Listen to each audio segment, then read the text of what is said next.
Hello and good afternoon, everyone. I hope you are having an absolutely wonderful day. And if everything goes right, I hopefully should have at least audio via the headset. At least it seems like I do. So, yeah, hope you're having a great day. It is Wednesday. It is 5 to 2. And we're going to work on Fleur today. And here in the Netherlands, it is, to say the least, shitty weather. It's been snowing. It still is snowing, not as much anymore. And yeah, what to say? It's in the summer, I tend to believe that I definitely do not have the prettiest garden of the street, but in the winter, it's nice because I do, opposed to many others, keep my runway clean of snow. Apparently you're not obligated to clean the footpath and pedestrian streets and so on here in the Netherlands. In Denmark, you're kind of obliged if it's in front of your house, and therefore I guess I'm raised well to do so. So yes, I also remove it for the people in front, because I seem to have this belief that if I do it, maybe others will start to take that positive way of approaching it. Yeah, so it is it's Wednesday, and we are going to work on Fleur. I am actually gone pretty far with Fleur so far. I have tea with me. If you don't have your drinks, I would say go get your drinks, and yeah, then hopefully we're gonna have a great time today. 7th of January, as time flies. I am working on the second last row Fleur as of last night, and I'm just gonna keep track of my yarns here, which means that I'm currently working in cream. Then I have one row left of this bottle green, and then once that's done, we're done. It's done, gone. I do believe I have maybe a row and a half in total left. I think I'm more than halfway on the cream, but I'm not completely sure. I have obviously Fleur here, and the hope is that if I finish today, then I can show you guys, oh my goodness, of course, how well it is and everything. But first, I need to figure out all of my ends, which is like everywhere, basically. So you get to see the backside. Yeah, I am almost ready. Oh my goodness, what a mess. Hello and good afternoon, Helle. It is shitty weather here. Genuinely. It was snowing in my window earlier today in my bathroom. So I decided I had to close it. And I did clean our driveway. And it is the prettiest driveway of the whole street. I swear it to you. It looks awesome. Okay. So I am missing from here to, well, a little bit more than half of this side plus a side, and then all of the bottle green. So actually, I wouldn't say it would be impossible at all to finish today. It would actually be quite nice if we manage. I just need to untangle my yarn here first. And if we don't, that's all right. I have been debating if I may want to postpone the yarn talk video for next week, Friday instead. And the reason for this is, well, next week, Friday, is my birthday. And I may not want to sit live and then. And I don't know if I have enough projects to do 2 yarn talk videos so straight after each other in a row. We're back to doing the shorter ones, which isn't too bad either. Let's see. Fleur is here. I am still on the basic YouTube backend stream, which means that it is still a bit of a basic stream. I don't have that many streaming abilities, but we are trying our best. Let's see if I pop this camera down. So if I move physically down, you should be able to see a project like this, and we could move it a little bit closer like that.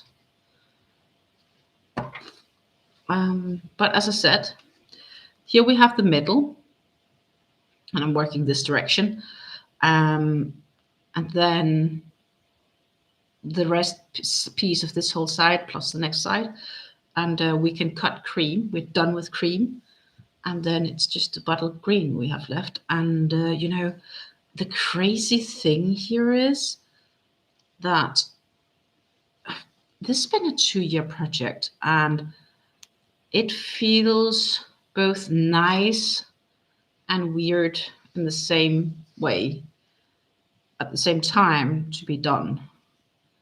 I do feel, especially because this is such a big project to sit with, that it has been holding me back on some other projects, or that due to the reason it's so big, I've not been so inclined to work on this project because other projects, quotation mark, has been a little bit more fun to work on. Could I have had this done before the New Year's? Maybe I could have, if I really had made effort and I had decided, instead of when we did the lapsang t-shawl in the autumn, if I instead had decided let's 100% focus on Fleur, then yes, maybe I would have succeeded. But you know, I'm fine with the decisions I made. Yeah, I feel okay about that. So more importantly is just that we are almost done. And will I make a new blanket soon? Probably not. I've had enough of blankets for a time being. I feel a bit blanket filled.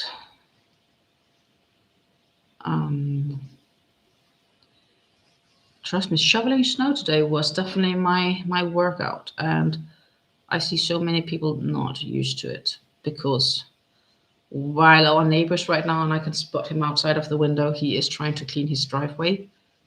He's using a regular shovel and a broomstick. Like, use a snow shovel, that goes quicker. And I can definitely feel that I use my body shoveling our snow. And of course, I salted, and it looks nice. Nice and clean.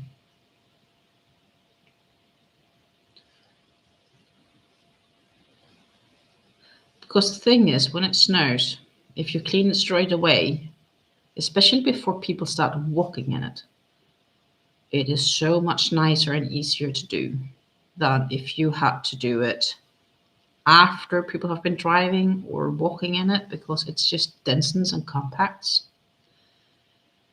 Good morning, Revenant. It is snowy here. I went upstairs around 11 a.m. this morning, so it's like 3 hours ago. I noticed that it has started snowing inside of the bedroom because the windows were open. And normally we don't really get that issue, but because it's the wind is kind of twirling around, and it was snowing down at the same time. Right now, it seems to have stopped snowing, actually. They predict that it's going to rain later, and then it will freeze when it hits the ground, so it's going to be really, like, dangerous to drive in. But it is crazy weather here. For Dutch terms, it's crazy. For Danish terms, it's probably like normal winter, but it's, yeah, so it's a little bit iffy. I am basically working. I have less than 1.5 round left of Fleur. That means that once I'm done, it will be a party. I can't believe I'm almost done. That is like so scary. That layer of ice glazing the snow makes cleanup so much harder. Also that this is why I'm like, you know, I just went out and I removed the snow instantly. I'm like, if I can get it gone and I have the freedom and flexibility to do so, I will do so. So about an hour ago, I was outside. Well, a bit less than an hour ago. I was outside removing the snow from our driveway and pedestrian path. And I sold it, so people will not go on their ass when they walk by, or at least I made my efforts that they won't. Of course, it doesn't mean they can't or won't, but the likelihood decreased. But yeah, so I'm almost done with Fleur. It's such a weird feeling, to be honest. It's a nice feeling. Needless to say, a very nice feeling. But we are on the home stretch here. I need to weave in some ends. I have to say I did weave in the connection between the creams that I had. I don't even know where that is anymore, but probably somewhere here, because that started to bother me a bit. So I did weave those in, but in the starting place, like where I start round and finish the round, I need to weave in ends there.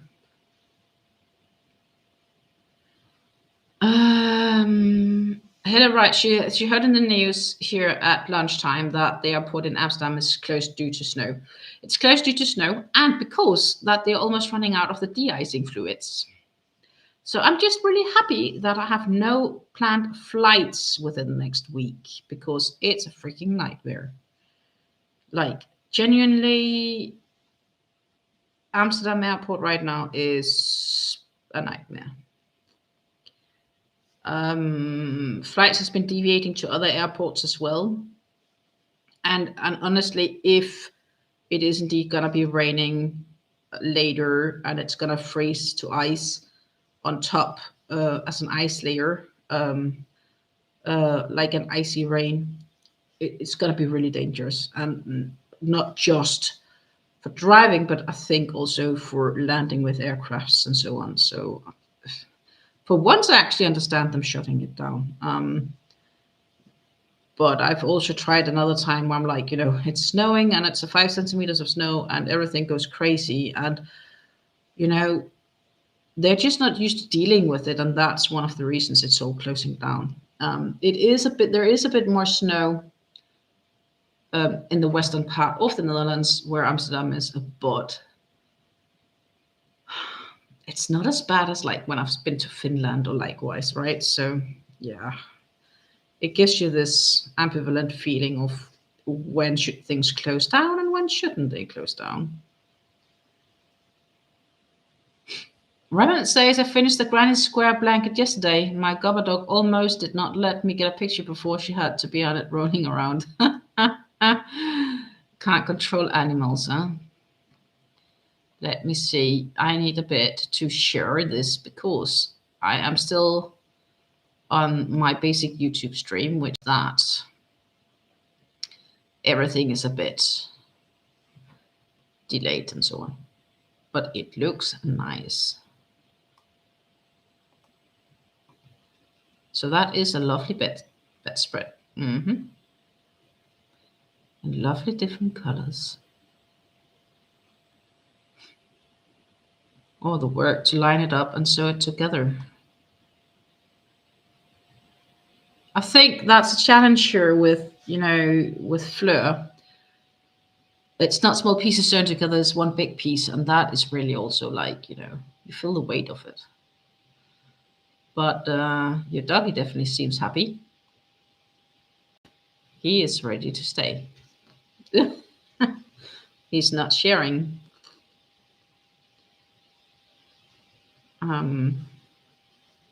So yeah, my goal is to finish Fleur today, and I will finish Fleur today. If I'll finish it on the stream, I don't know, because I know next row will take a lot longer than this one, and one of the reasons for this is this row has a lot of single crochets, which means that next row will be a bunch of double crochets. Double crochets just take more time. But the fact that I'm almost finished is exciting. And if I'll miss half a row or a quarter of a row and I miss the weave ends, I'll do that off camera. Then we'll need to figure out what to do next.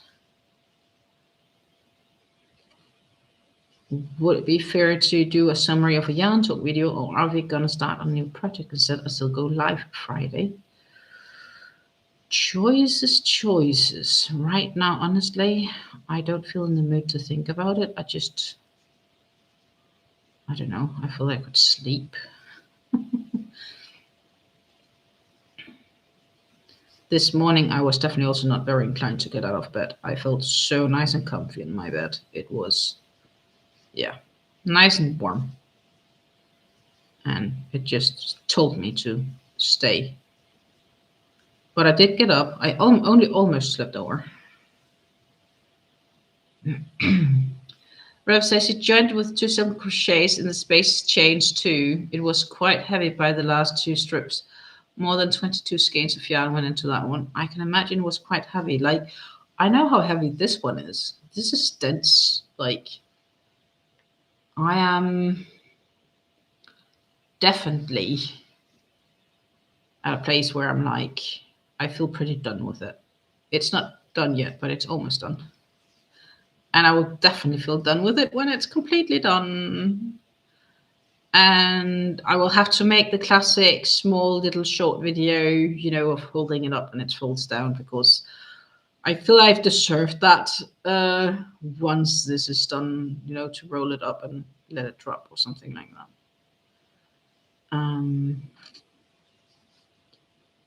Hell yeah.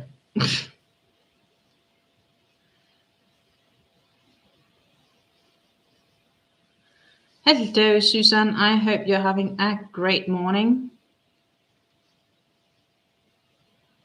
I am just checking around and along on Fleur, and I am almost on the last row. So I miss the rest of this side, which is not that far, plus one more side, and then I'm heading into the last row, which is this bottle green color, and then I'm done. So I'm less than 1.5 row from being finished, which is pretty awesome. And I could certainly do 1 row on the stream if we don't get too distracted. I should be able to finish Fleur today.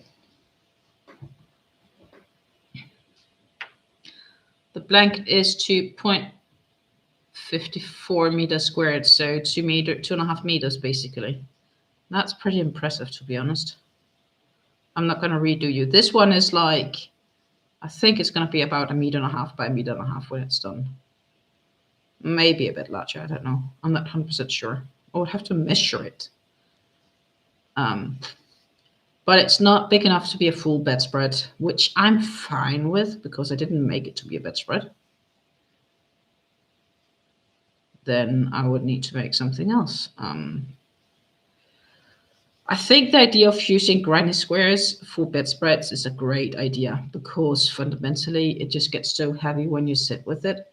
And if you just keep working around and around and around, eventually, yeah, I don't need to say anything else, right? Big sweaters are also a challenge, I think, to work with crafting wise. And on that note, I am more or less almost halfway with my beanie. So I did have some time behind the TV and I actually did work on it. So I have been productive on other things than Fleur as well. So that's kind of like, I'm kind of happy that I did spend some time casting it on. When I made the realization that I definitely wasn't going to finish Fleur before New Year's Eve, I'm happy I did spend some time casting it on.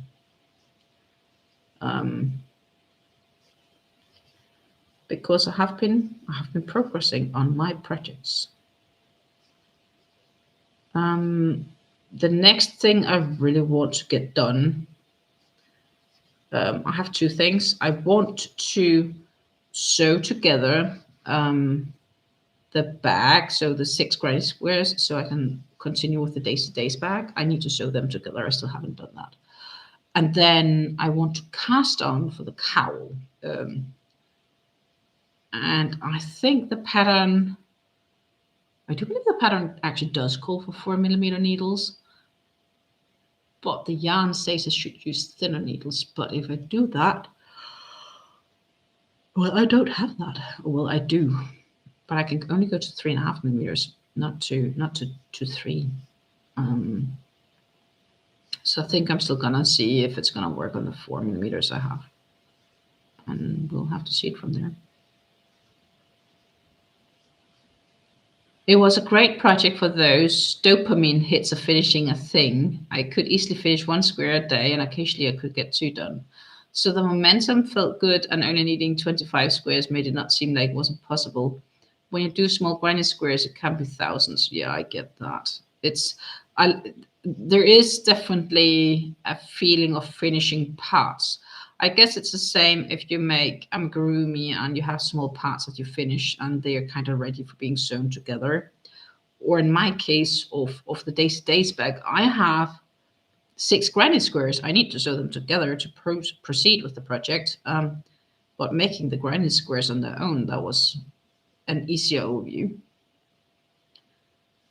And once they're sewn together, the rest of the bag is quite simple to make. So it's just a question of me getting it done.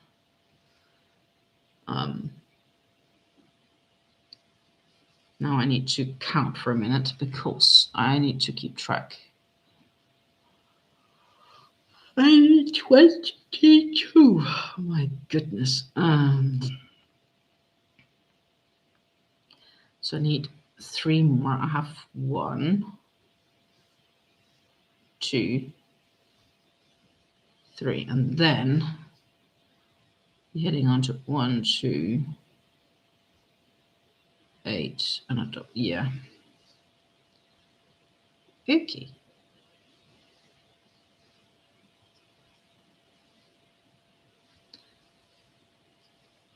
We are heading towards the corner.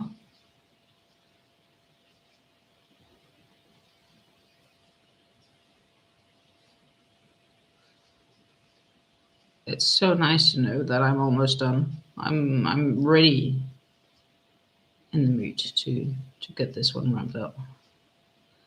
And the dopamine will hit hard when I'm done. That's for sure. It's gonna be like, victory! I did it! 2, 4, 6. I managed to actually be patient enough to finish it, though. That's a victory on its own. My patient levels aren't always the best. Like, it's the same when I'm trying to cast off and it gets too fiddly because I don't work well. I can do the magic loop, but it's very, oh, sorry. If it gets too tight and fiddly, I lose patience. Like, it needs to flow. And with crochet, it quicker flows nicely, at least. That is how it feels right now. That is a corner, that is the first. Then I need to have a double in here.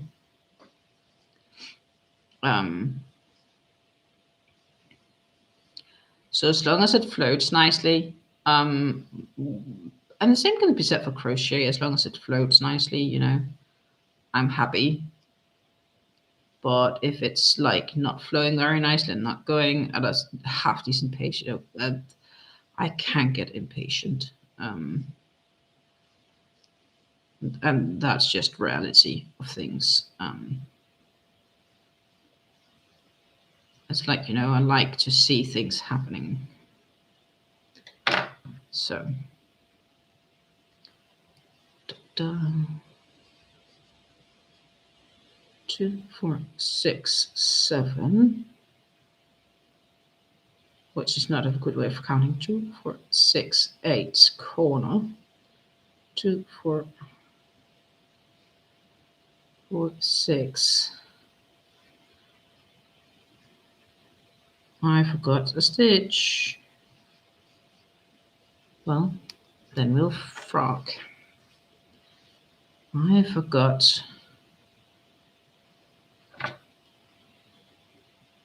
I just instantly made the corner stitch instead of actually just saying, hey, that was the 8th. And now I need to make the corner stitch like that. So I had a stitch too few.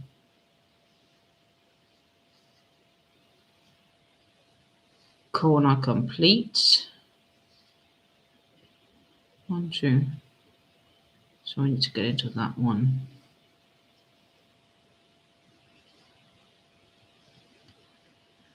You know what? I still have a full skein that I've also caked up of the cream that I won't be using for this project.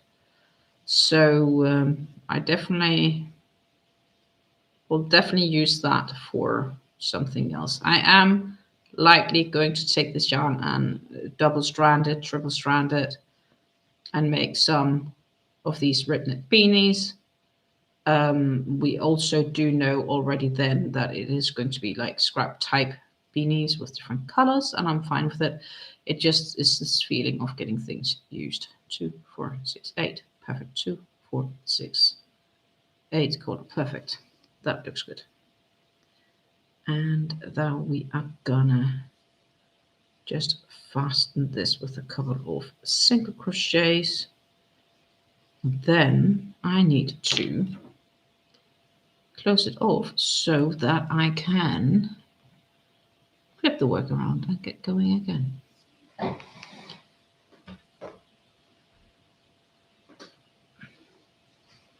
Because as said, this, my friends, it's big blanket. And it's far from as big as what Revenant just made, but it's the home stretch that we are on the home run. One side of this to go, and I can cut the yarn to this cream. And a cream will definitely have some leftovers, plus I have a fully new cake that I caked up. I had the feeling I would need both of them, but apparently the creams last me longer than the colors do somehow.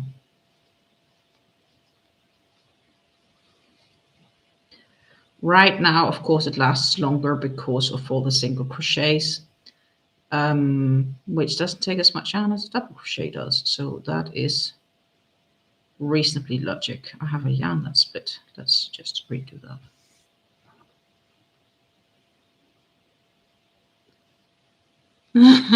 I would imagine you easily have 5 times as many stitches in Fleur than I did in the bedspread. Do you want me to calculate how many stitches I have in Fleur if I finish today and I have time to do that? I will be more than happy to do so. But I can tell you that right now I am past 1,000 stitches in the round.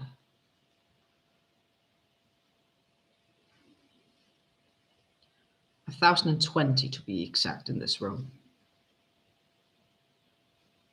Think about that, 1,020 stitches.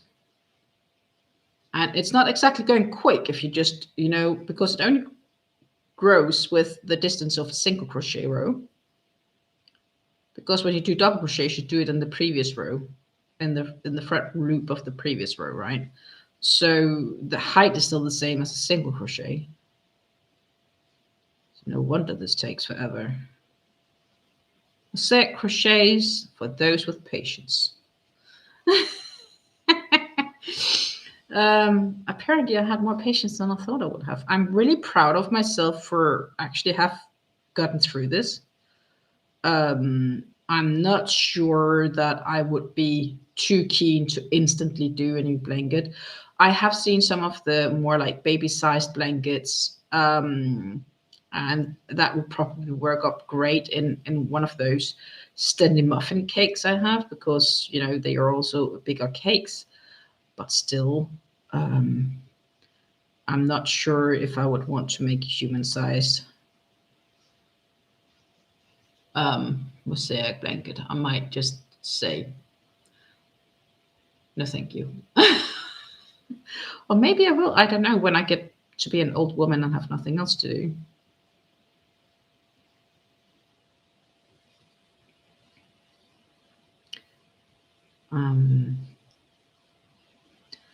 I've been trying to plan my streaming / recording / YouTube calendar.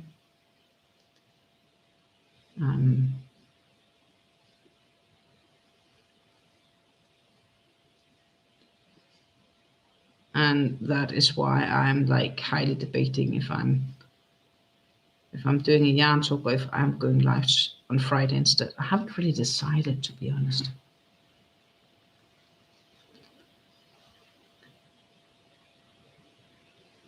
Maybe I'll go live and maybe I'll just do a yarn talk. I guess depends on my mood tomorrow, because if I do yarn talks, I try to record them the day in advance.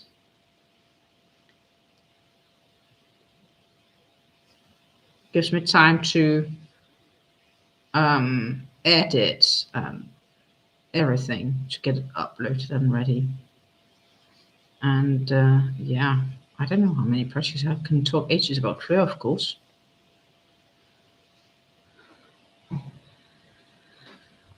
Romance says, okay, just did my math and the bedspread is 39,900 stitches. I have a feeling I have more. Not counting joining stitches either.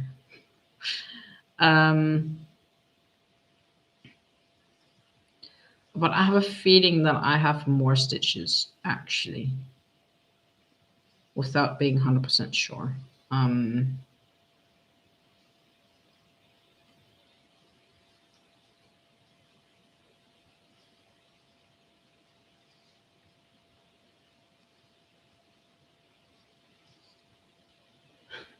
Yeah, well, 39,900 isn't even 40,000. Yeah, that seems fair enough. I don't know how many I'd have. I'll really have to do math. Or actually, I could do it pretty easily, because that is the benefit of spreadsheets, isn't it? So I know what this takes, and every row by 2. So it's 1, 3, 5, etc. 1, 3, 5, 7, etc. for the rows until row 129, which is 257 stitches, and that is just on one side. So we'll have to take this down to 129. Perfect, that catches. Then the next row, well, now I can add in the total. We then have 4 rows, so that is 4 multiplied by a side row of stitches. We'll do that all the way down. This is like, I love Excel for this.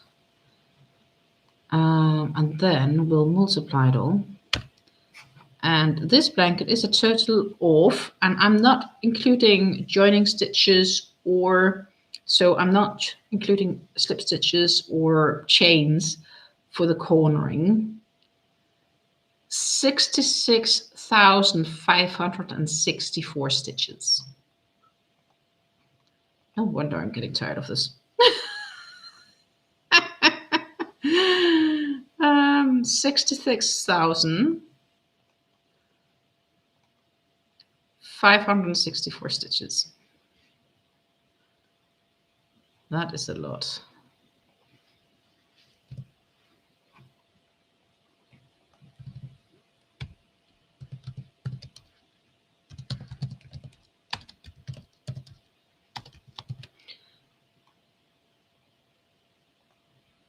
Oh, I need to flip these two around. There you go. Numbers typed out. That is the stitches this has taken me. I've definitely not had time to work on it every day. Plus, it is small stitches. I need to count a lot. It's not just sorry for saying just making a granny script, because honestly, it's a little bit more than that.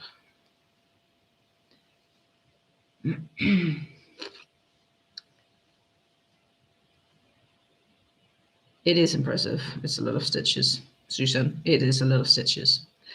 Susan has been making quick hats to donate to a local food pantry. Dropped them off yesterday. It's helping to reduce my yarn. That's awesome. Well, my yarn stash, we are gonna get stashed. I went through it right now, and with everything, as of this speaking moment, I wrote down, I have a little post-it note for myself, the Revelry stash from, because I stashed all the yarns when I did the Shop My Stash and Advent calendar. And I have a total of 30 and a half skeins stashed. And I'm saying a half because the yarn I'm using for the cowl will contain half a skein, but there is technically 2.5 skeins. In total, 2,875 grams, which is equaling 101.4 ounces. The length is 8,300 meters, and I'm not going to use all of this because some of it is also the solid colors for the hat collector shawl, which I'm probably not going to be using because I've been looking in my stash and I do have off-white and I have a cream color, and I also have like a light purplish, no, not purple, more like pinkish color. So we are probably going to talk about those options too. I'm feeling reasonably content that I'm not going to start on the hat collector shawl within, I'm not sure if I'll get time to start on it in January even. Maybe I'll do, maybe I don't. And so 8,300 meters is the same as 9,076 yards. And that, my friends, is about half of my usual yearly consumption. So I believe that I would be able to finish all of the projects in my Shop My Stash and Advent calendar during 2026. So I think that's a reasonable goal. Yes, Ronan, this is far more intensive work than grinding squares. Good morning.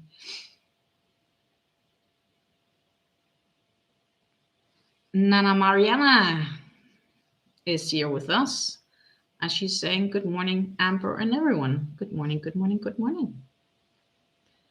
Chucking around and chucking along on these stitches here. And we are, as I said, getting closer and closer to finishing off this blanket. It is the last side now of the 4 I'm working in the cream. So in less than 200 stitches or so, I will cut off the yarn and we will head into the last 1,000 stitches. I probably have like a good guess.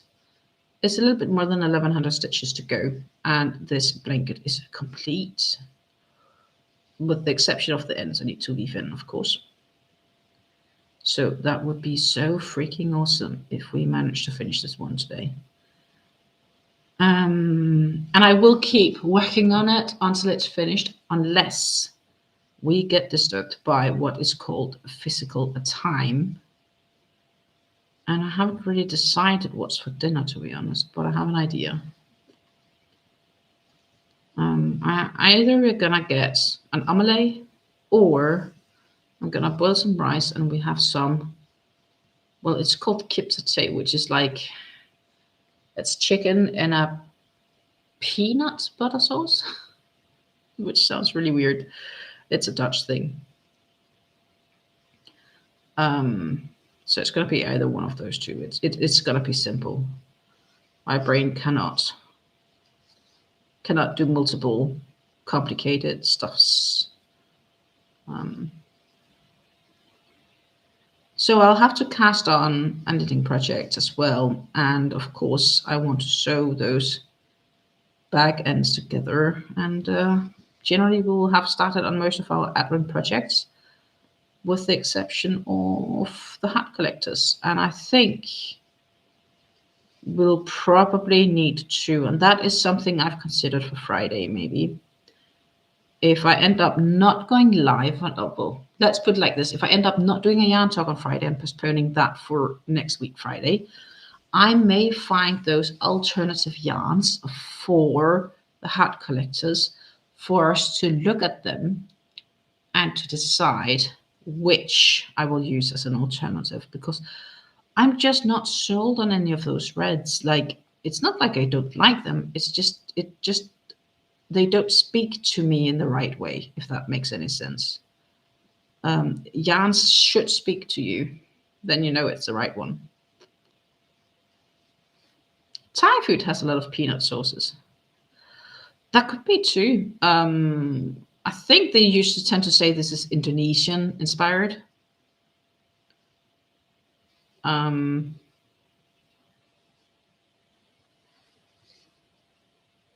Because Indonesia it used to be a Dutch colony, actually, apparently.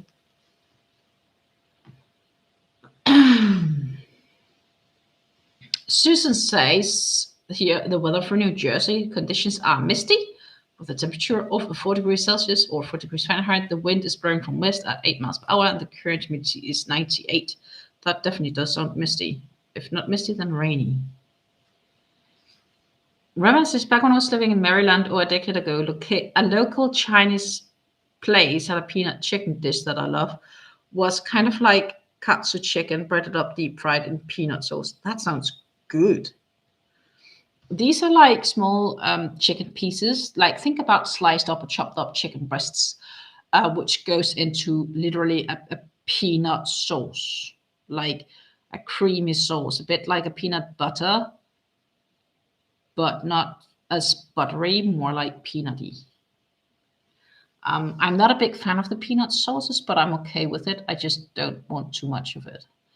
So I tend to give any excess to my partner because he'd like ages of it. And he says peanut sauce together with fries is apparently also quite a thing.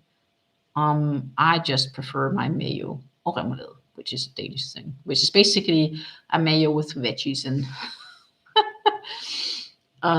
what did I want to say? Yeah, well, let's just not forget to hydrate. I have my tea with me and I need to hydrate. My goodness, it's as warm as if I just made it. It is Lipton forest fruits, and they claim it has French strawberries in it. I'm not sure, but it says in the bag. That was nice.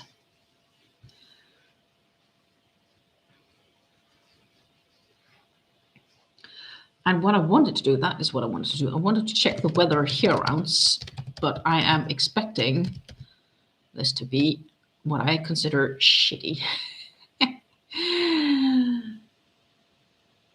It's at least, well, it is snowing again, but it's very slow snowing. They say cloudy.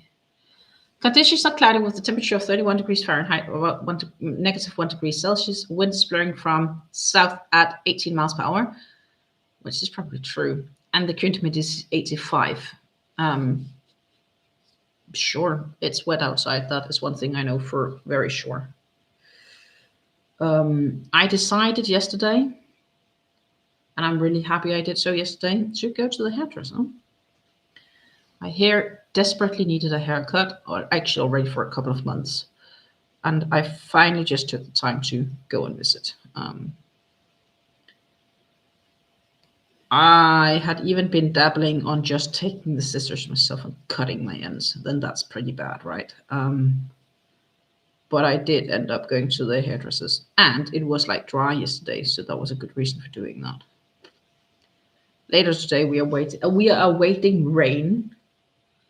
When I'm looking outside, it's still white what's coming down, so it's snow, but it's very slow snowing compared to 2 hours ago. 2.5 hours ago, it was like really white, thick flux coming down.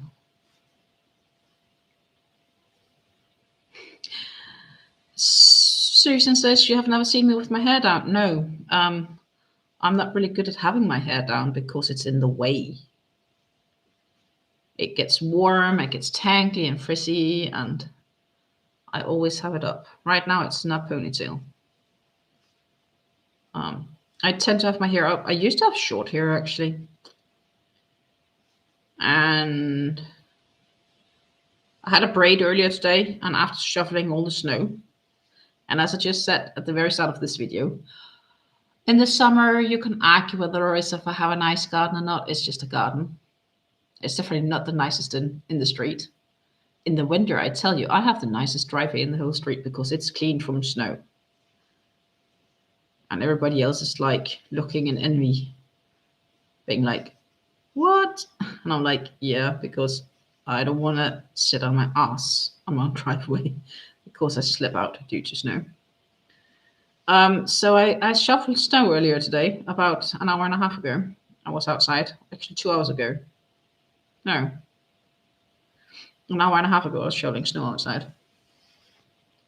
So my hair went all funky looking, and I took out my braid and I put in a ponytail because, yeah, else I look like Einstein.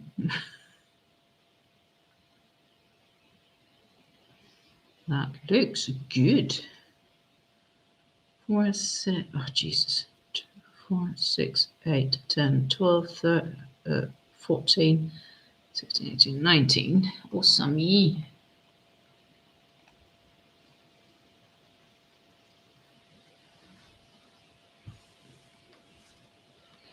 So that is why I haven't really, because I actually don't like having my hair done. I know I'm not sure if I liked it when I was younger. If you see me with my hair down, you will experience it for half an hour before I put it back up into something. Part of me is debating if I would work better off with completely short hair, like, with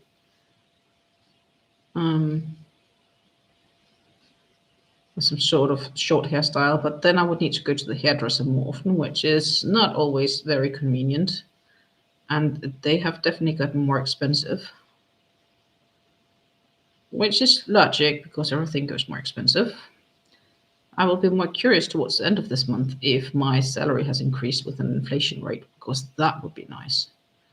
But that's probably not really a thing that's happening either. Life is expensive.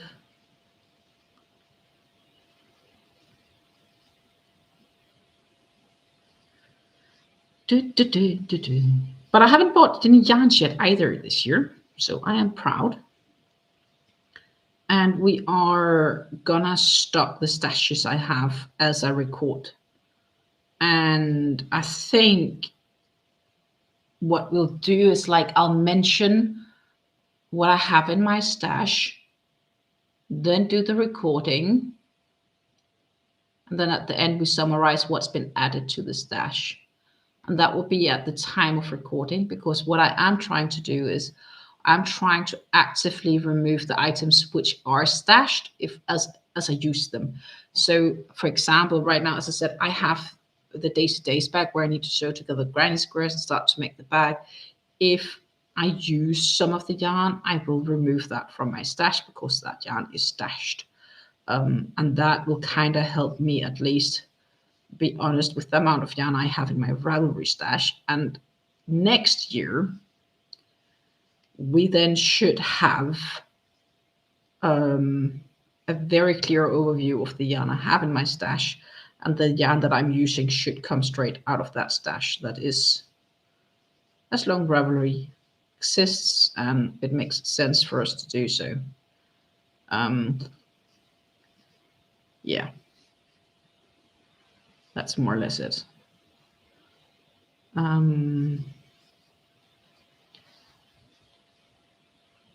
I think that's a good idea, to be more accountable towards myself. And I'm gonna be definitely curious to see if I will use more than I did last year of yarn. So far, I would say I'm off to a good start in January. It does help because after today, it's 2 more skeins done. Because I will consider these skeins done, even though they may not be completely done. I will make scrap beanies from them, which then later on means that I will not be using yarn because I kind of already quote unquote used it. The only thing I won't be marking as used will be that skein I have of white, which is a full skein. That will first be marked used, which it is practically used. And that is a full skein of Stylecraft Specialty K in cream. But I already caked it up, so I am gonna use it and combine it, layering it with the other yarns. I think I have enough to make 1 or 2, maybe even 3 scrap beanies from it, depending on how many strands I will run it with and if they are to be double brimmed or not.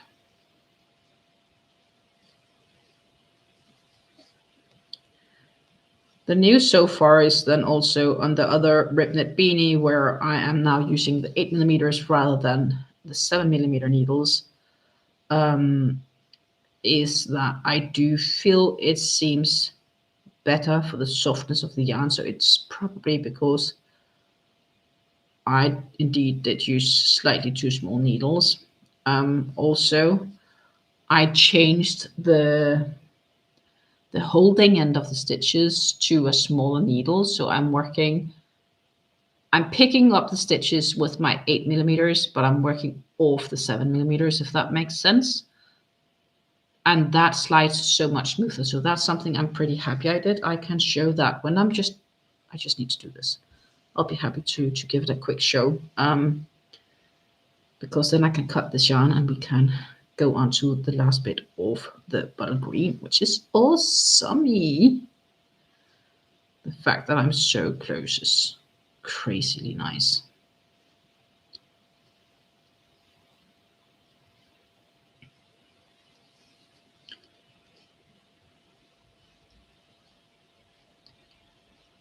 It's just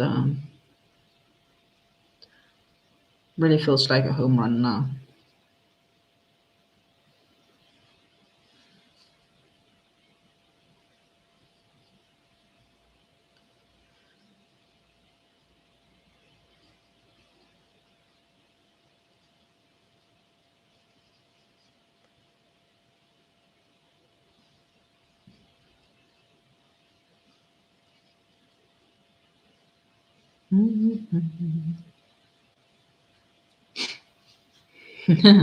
Rib knit hats are excellent for using up stash. Yeah, so I have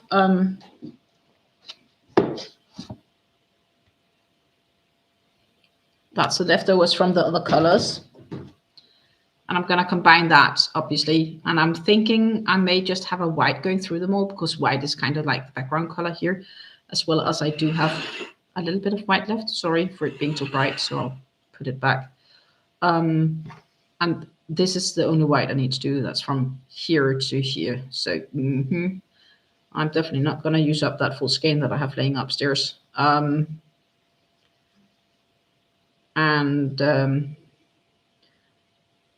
be doing that probably. And I think, feeling on the thickness of this yarn, to do it with 8mm needles, I will need to triple strand this.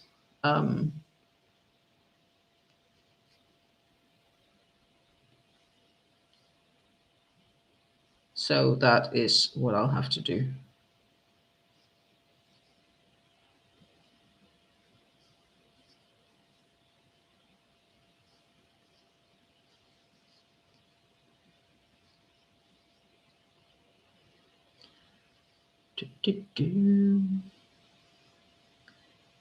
Chugging along here.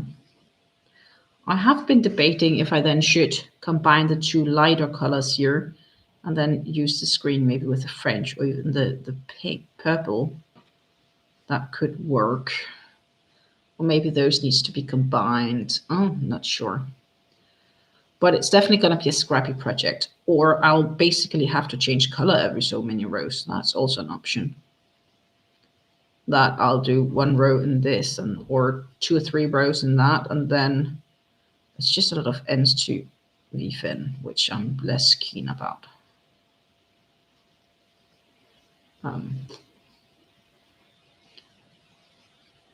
But one thing is for sure, I will most definitely get it used.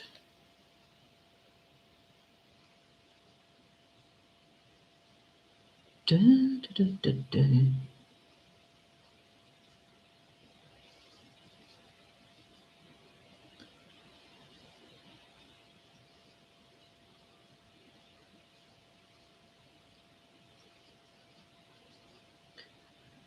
Two, three. I watched a new series recently, a very short one.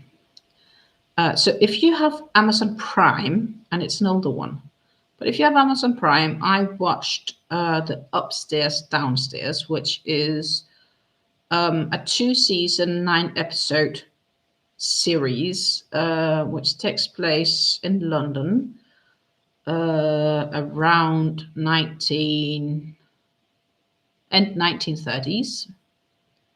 So just before the war really starts.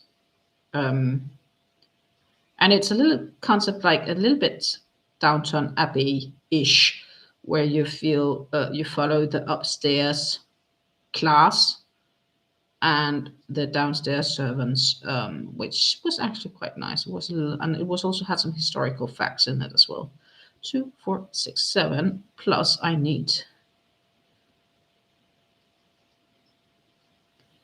the 8th and final stitch to make this row complete.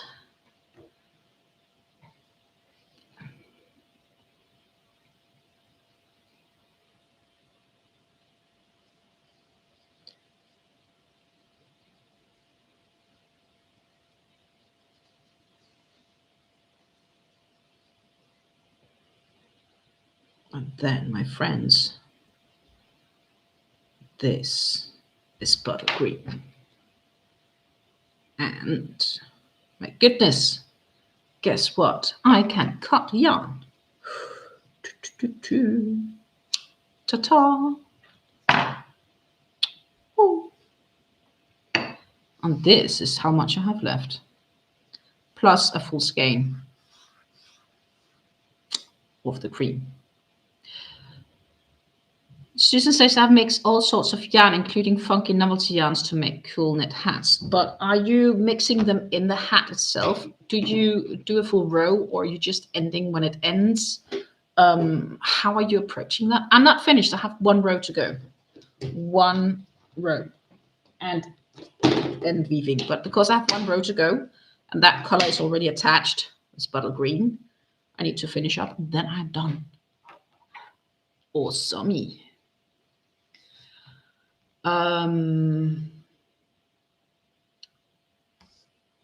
What I did do, so I still have this, which is the bottle green. Actually, today on this camera, it almost picks up the color nicely. It's a little bit dark, but it's pretty close.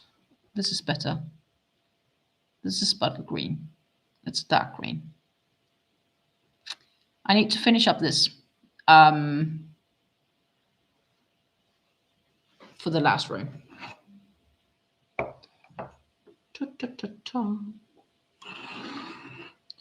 And then it's done. So I have, to be exact, 1028 stitches and I'm finished.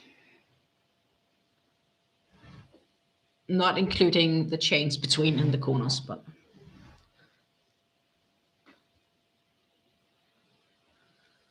and then I need to weave in these ends here, but it's only from here.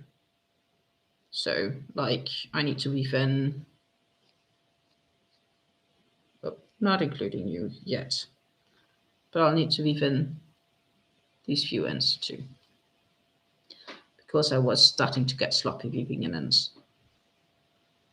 And I decided because it's so heavy, I'll be sitting here anyways with that corner. I can just do that when I'm weaving in those ends. What I wanted to say, what I did do,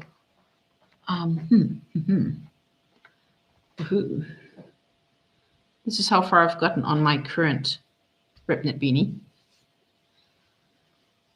And it feels a bit better, so it feels less stiffy. It's still not the softest I've had, definitely felt softer yarn, but it's okay. As I said, this might go into a donation basket and I'll donate to people in need. I don't like, if it would have been soft, I would definitely have just thrown it on the market and offered it for sale. But I'm not sure if I feel that this is something I would do that with. I don't think so. But look here, 7 millimeters, 8 millimeters. So what I'm doing is, this is my working end. So this is the needle I pick up the stitches with. This is just holding. And after I did that, my stitches slide so much smoother over for when I'm working and picking them up. So, you know, the smoothness of this has improved heaps by just decreasing the needle size by 1. So this flows much smoother. So if you have the issue where you feel that,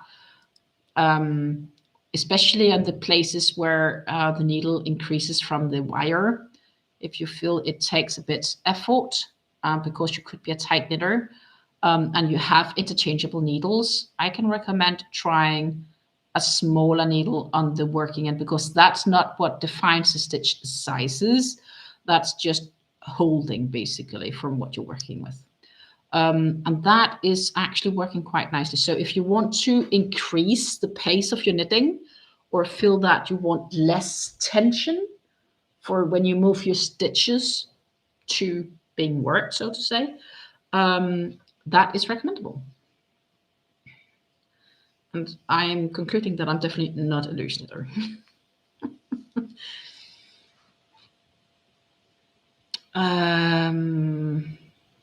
Susan says she mixes yarns randomly, unplanned to use up scraps. Yeah. The plans I have for the scraps here from the Style Craft Special DK yarn, because they are all premium acrylic, but my plan is just to work them all up into random colored beanies. Good morning, Lisa. And Lynn here is saying, how many skeins have you used for Fleur? Good question. Could you give me a moment to do some calculations? I have used, did I get 7 or 8 of the cream? I don't remember. I think I got 8 probably.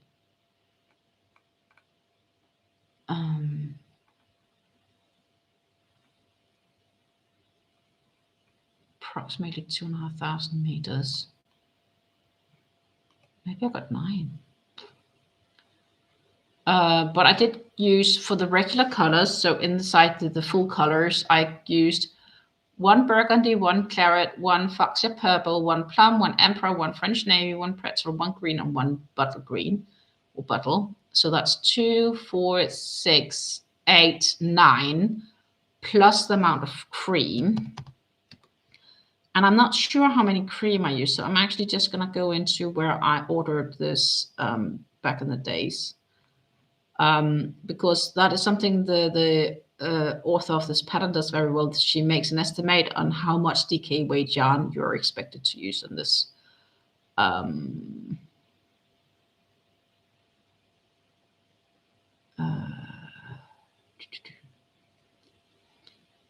My order history from this store.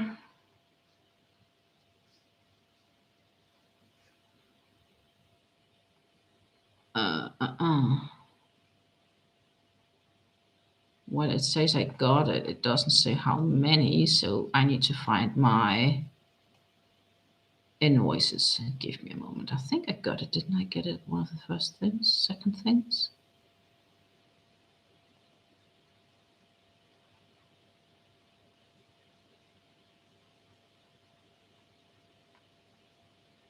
Yarn and colors.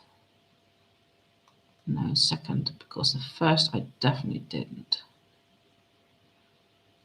It had yarns that I do not remember I got.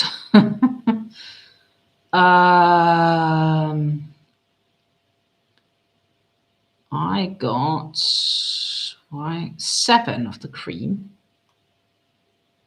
15 skeins. 15.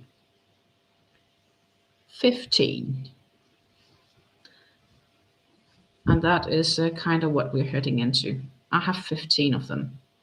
So 15 skeins once I'm done with this last row. And time to look at that. Need to run all the way down. It is a lot of double crochet, so this is where I'm in doubt if I will manage to finish it on this stream. But if we keep focus, I might. We start with a regular corner non-double. So, and there's a chain and a double. So these 2 stitches technically haven't really counted in. But as I said, there's 1,028 stitches. What I'm going to do is now a 9 single crochet, so that should be all the way across. And if I believe this correct, actually there is no change to what I just did. I just need to do a mirroring. That is why I know there is a lot of double crochets, because I did a lot of single crochets in the cream. But the cream is done, no more cream attached. Now it's just a question of me cranking out 1,028 stitches. My friends, 1,028 stitches. So let's see here. 22, 22, 1, 1, 17, 17, 3, 3, 17, 1, 1, 17, 3, 3, 17, 1, 1, 1, 20, 1, 20, 1, 17. Exactly, it's just mirrored. Perfect. Which means I need no counting in this row. Ha ha. I only need to mirror it. Which I mean by mirroring it, for those that's curious and haven't really been following this Mosaic way of doing crochet, this row obviously is single crochets now here, and therefore I know I need to do double crochets, and to do a double crochet I need to work in the outer loop of the previous row, which is down here. So basically work double crochets in that outer loop, and I will do that for all the way it's single crochets. Then here there's a double crochet. Now I have to do a single crochet and do that in the back loop of that stitch. Then it's single crochets, so that means that I know I have to do double crochets. So in this row, I have no thinking, because I checked that they are identical. This is like no thinking. This is just like the home run. It's just like, you're doing that marathon and you're almost there, and the only thing you need to do is to run. Like, you don't need to think about your running technique anymore, because it's, for whatever reason, not more needed, because you're in the home stretch. Home stretch, my friends. And then, well, obviously we have the ends I need to weave in and so on. But isn't this awesome? That is so freaking awesome. So that is my main goal, basically. Meanwhile, Lisa has discovered her new favorite crochet hook. Please share. Is it a brand or is it a size we're talking? I am super happy with this hook that I'm using right now, or this brand. This brand of hooks that I'm using is the Clover Soft Touch. And for the Style Craft Specific DK yarns here in Fleur, I've been using a 4mm, so it feels like it takes forever. But the blanket would have been bigger if I'd used a bigger hook and thicker yarn, obviously. But you could if you would want to.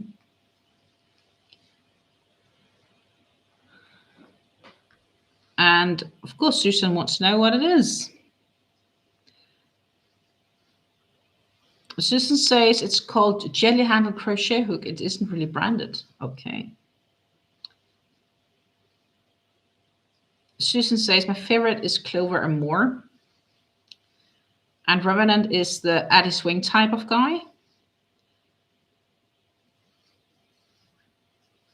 I haven't been really good friends with the swings, I have to admit.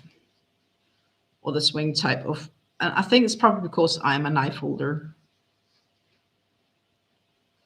I don't have any Clover and More hooks, but I do have, as of Christmas, a Knit Pro crochet hook, the Knit Pro Waves collection,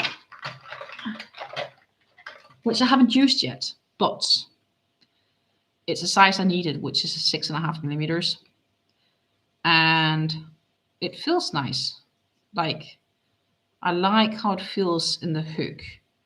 So there is hope that this is going to be actually a nice hook. But I haven't had the time to test it yet because other plans.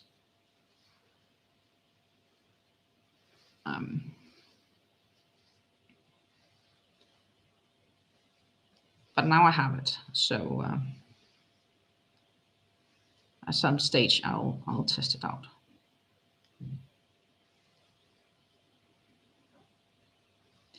Lisa was also previously a fan of Clover and More hooks. And I guess we are all in the same boat there. Try them out. Not sure, like, you know, I like the ability to have many different styles and varieties of hooks, because there's always something that fits someone, because within the crochet world, it's not as easy as everything fits all. That is something that is definitely worth keeping in mind there. I- and I don't think we need to squeeze down on people what they should use. We can always say what we prefer using or have good experience with. What I sometimes miss on these is a little bit longer shaft, because I knife hold and it's just on the edge. I can't see myself sitting as a pencil grip. It just feels weird. Susie says, just looked up the Fleur pattern and there's just a maximum of 16 skeins of Stylecraft DK. Yep. I got 16 skeins. I got 16 skeins, but I only used 15. Because obviously I know how much I'm currently have and how much I have left. So I do have 16, and I got 16 in the package. I bought it as a store parcel from yarnplaza.com, which is a Dutch store. Because they do sell them in the different color packs, and you don't need to put the yarns into the basket. You can just like say, I'd like to make this color of it, and they all populate your shopping cart with the yarns you need for this particular pattern. So that was really nice. I did that. And I also got indeed 16 skeins, where 7 of these skeins is your background color, well, not background, but the contrast color, making the cream, and the remaining 9 is the other color, if that makes sense.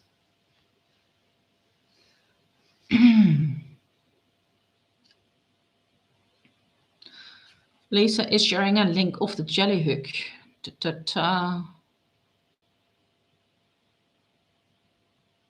Infused jelly hook. Okay. Not seen this one before. I will share. Really shouldn't share too much if I want to finish this one today, but I said, in worst case, I will finish on another good time. I need to allow. Cool. Here we have it. Go off. We have a little nice set of diverse hooks, etc. We have for 2 until with a 10 millimeter, and it isn't a jelly type thing. What sort of metal is this? It says it's mirror smooth, but no, what type of metal?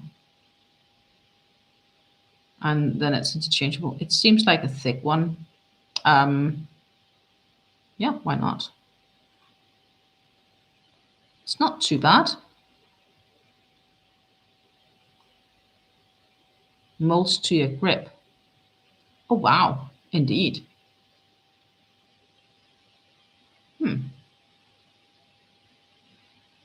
One would say, why not?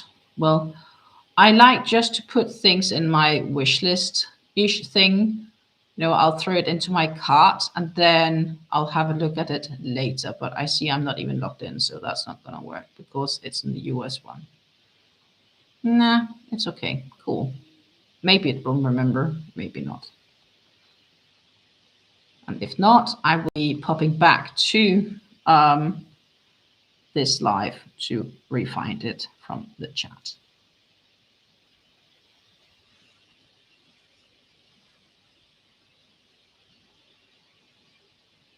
But apparently the handle's pretty comfortable. The shaft length is a big issue I have. Most hooks are not made for a guy with big hands. Revenant, have you tried Prim's hooks? The only downside with Prim hooks is they're so squeaky in noise. But I really like the shaft length of the Prim hooks, if you're familiar with those. They also have them on Hobby. I'm not recommending to buy them on Hobby. It would probably be cheaper to buy them on Amazon. So let's find Amazon. And I would be on a Dutchy one because obviously I'm a Dutchy.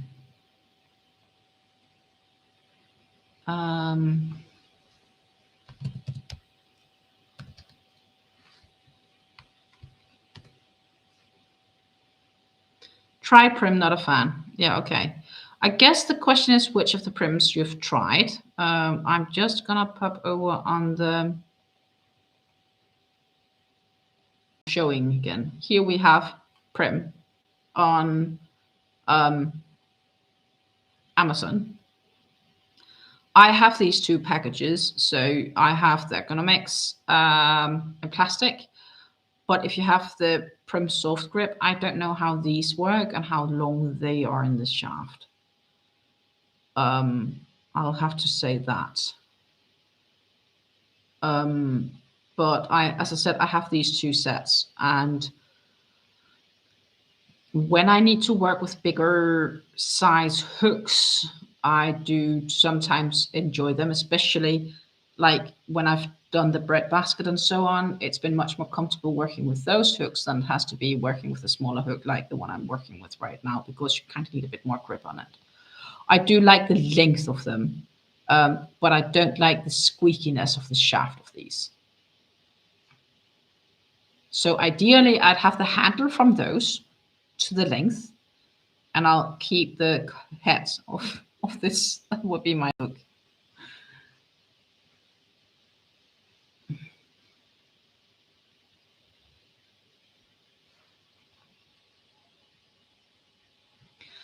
Lisa got it because the handle was interesting and she likes plastic hooks for travel.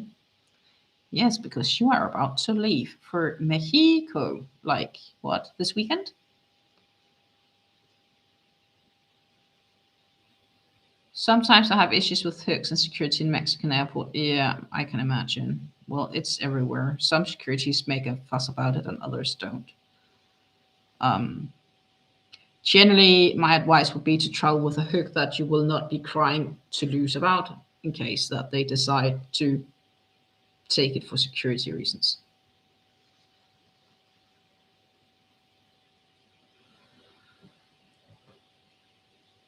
These hook heads are nearly identical to the Clover Moore shape.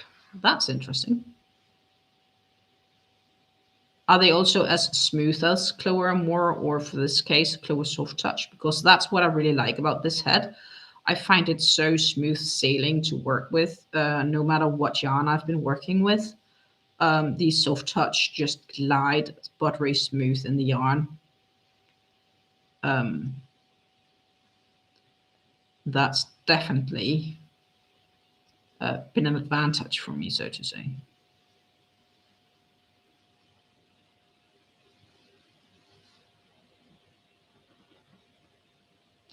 Rev has had a handful of Prim and prefers Susan Bates for larger sizes. Okay, no, never had a Susan Bates hook. So I can't really say if that would be something that would work for me. But I'm also generally not crocheting much often in larger sizes.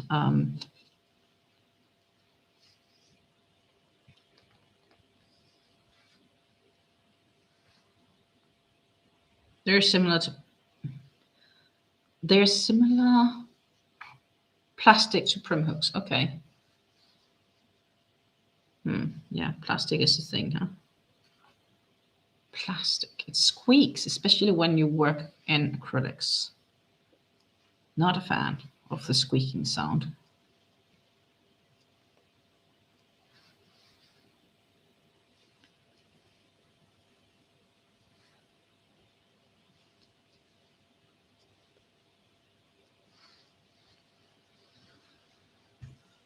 I am curious what I will get done in this 2026 year. It's there's so many things laying and waiting on me. I will need to cut up some yarns. There's somebody that suggests me to work on the skeins like one row by one row, but I don't like the amount of sewing in ends I would have to do. Is like, no, thank you. Not happening.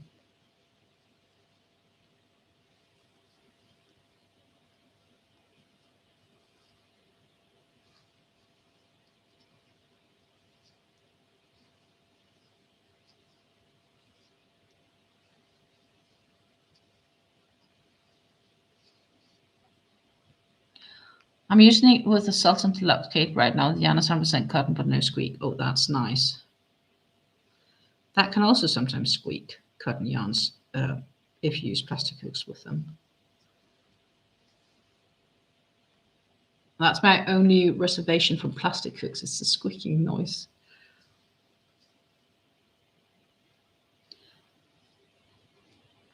But with some thinner yarns or woolen yarns, I'm quite happy with the prims. They are they work well with some specific type of yarns.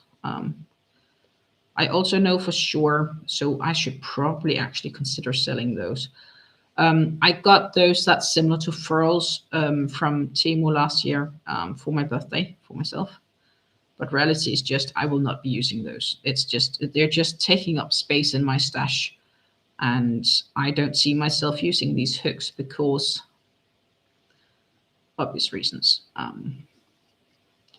They're too heavy in my hand. My arms get tired quickly.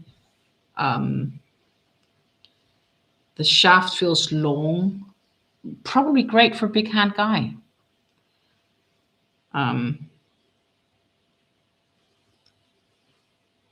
But I personally would rather than have a smaller hook, and I'll work quicker with a smaller hook. Is the conclusion I've come to. So I should probably just, consider selling them and throw the proceeds towards, what do I know, yarn. They're still like 50 euros.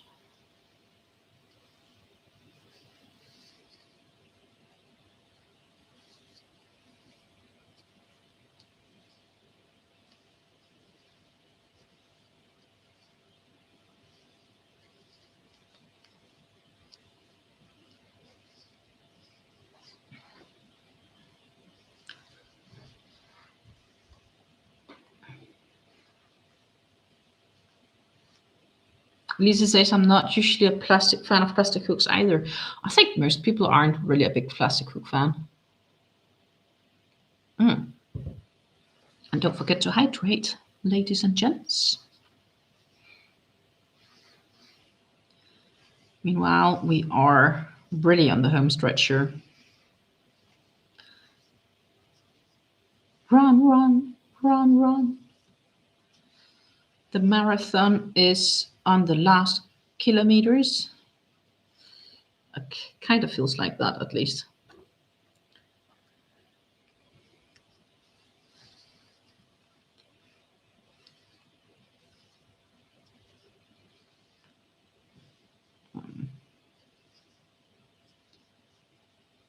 Which is, I guess, also why I need to pay a little attention to just actually get it done. I don't need to do any counting in this row. As I said, it is very simple to do. So I should just keep focus and get this cranked out.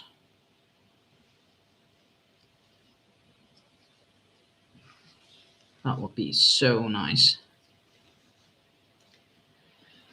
to have it finished.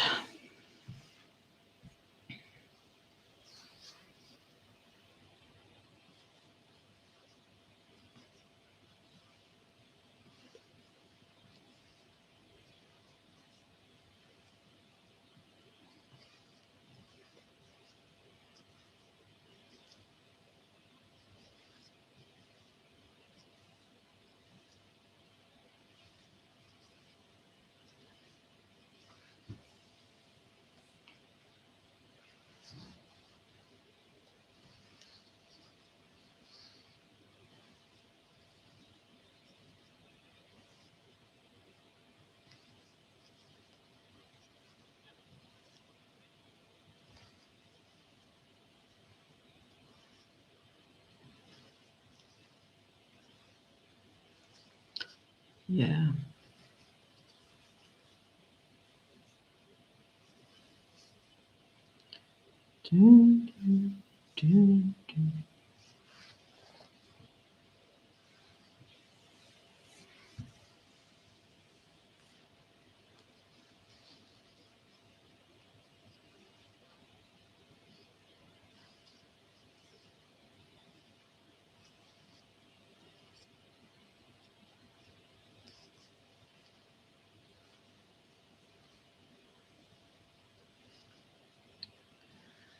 Nightbot is so kind to remind us all about a bunch of things, including don't forget to like this live.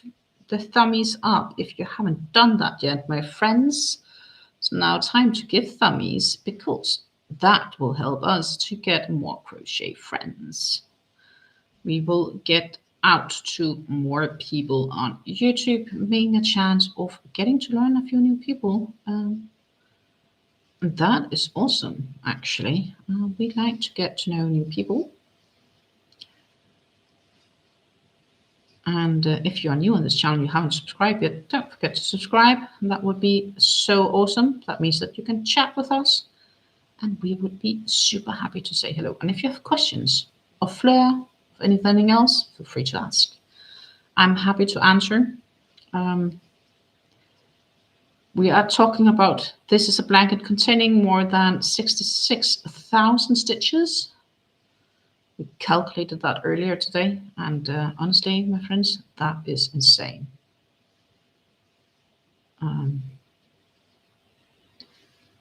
I struggle grasping the amount of stitches I've been doing, and the amount of thinking, and the amount of counting, but also knowing the fact that it is almost complete. That is kind of unique. I'm more than halfway on this side, which means that we are more than halfway through. So that's probably only a bit less than 1,000 stitches in total. It is double crochet stitches, so obviously I do have to crack along if I really want to finish this one during this live, because double crochets just take a bit more time than it does to make single crochets. I had hoped that I had finished cream last night, but honestly, I was at the club and it took a bit longer before I got to go home than I had originally planned. Plus, when I had finally were ready to go home, I had to de-ice the car. I had to remove all the ice from the windows. It had frozen over in the couple of hours that I had been at the club. That sucked really badly. Now, for once, it's neither raining or snowing and it seems dry outside. That's kind of nice.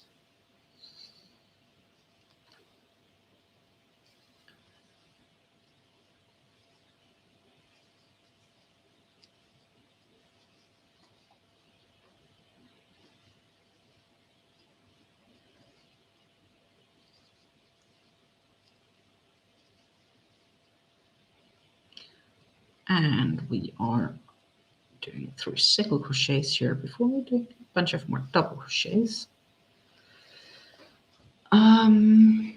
For a second, I didn't realize you meant the shooting club, and I was just thinking about glow sticks and EDM. Yeah, no, I'm talking about the shooting club. If I go to the club, it's not to party, but it's to train or to shoot or to talk guns. Or I know it's weird, but that's how I am. I actually really appreciate the process I'm currently in at right now. Result-wise, I'm not impressed because I'm thinking and fiddling around with things and I'm not completely there.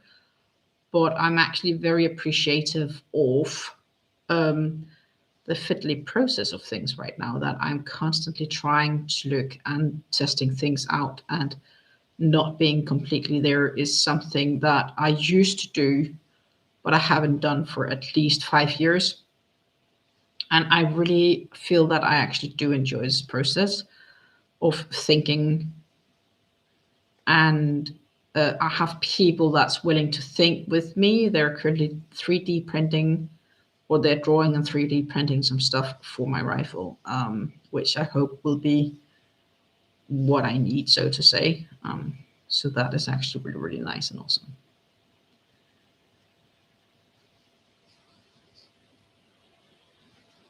It's warm here today. Yeah, well, it doesn't seem so from my terms.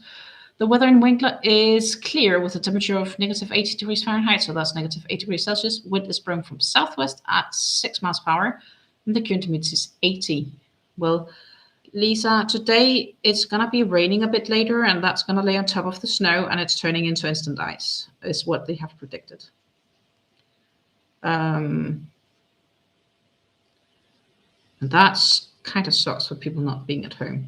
And I'm so happy I work from home. I'm so happy I don't need to leave my house unless I want to. Because I think traffic today out there is a freaking nightmare.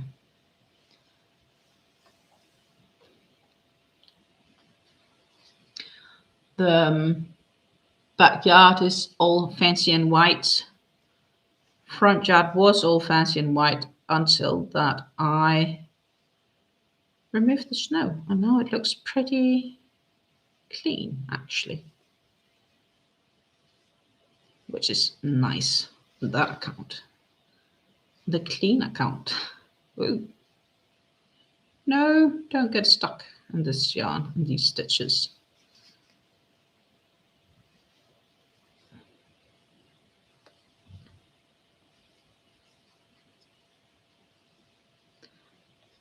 Want to come and shovel my snow? Absolutely freaking not. I do have the cleanest driveway on the street, but I'm not exactly enjoying it. But so a part of me wanted to go to the fitness later, but I'm not completely sure if that's a clever idea because also, and the good thing is I did some exercise, you know, I did shovel snow. So I'm not completely defined if I want to go there. Also because I know last time I were there in the parking lot, it's a freaking ice sheet. Monday evening it was an ice sheet there. It's definitely not gotten less ice sheety. Um, so I'm debating if I'll be better off staying at home, which I probably will be. So, especially until it really starts melting, and it's such an ice sheet. I definitely wouldn't want to go on a bike that's not secure. Um, I and going with a car. I wouldn't say it's insecure. It is secure, but the whole parking lot there is a nightmare. So I'll probably think twice if that's actually as a good idea as I might think it is. Mm-hmm.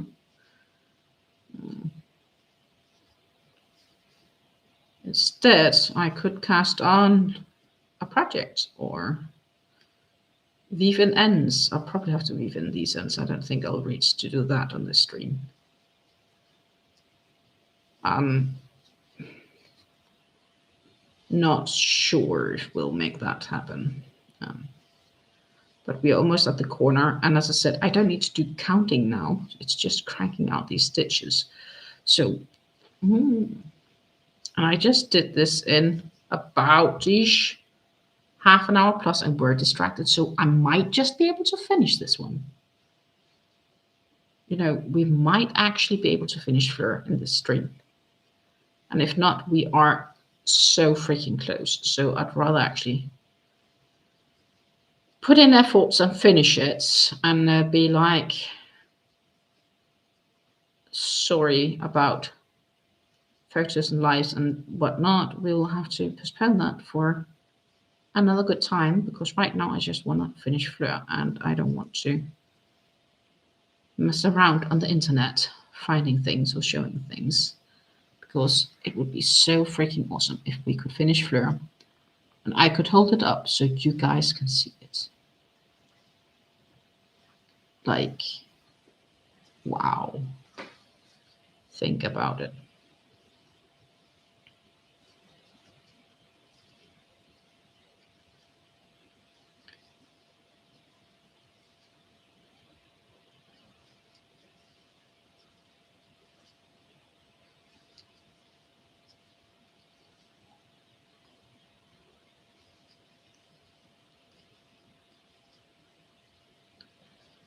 Dun, dun, dun, dun.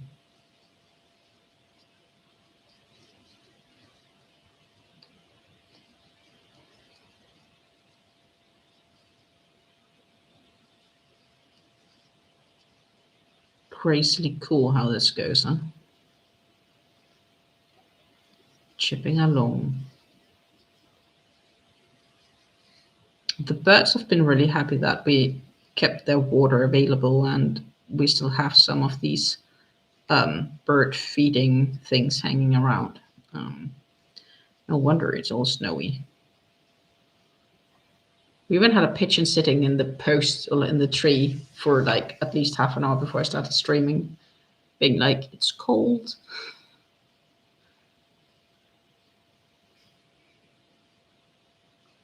Lisa's getting started on her Leon Hexicate for her travel project, which I think is a good idea.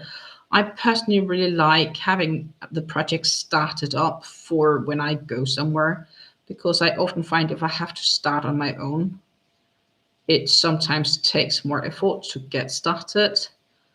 With the only single exception is that I remember when I went to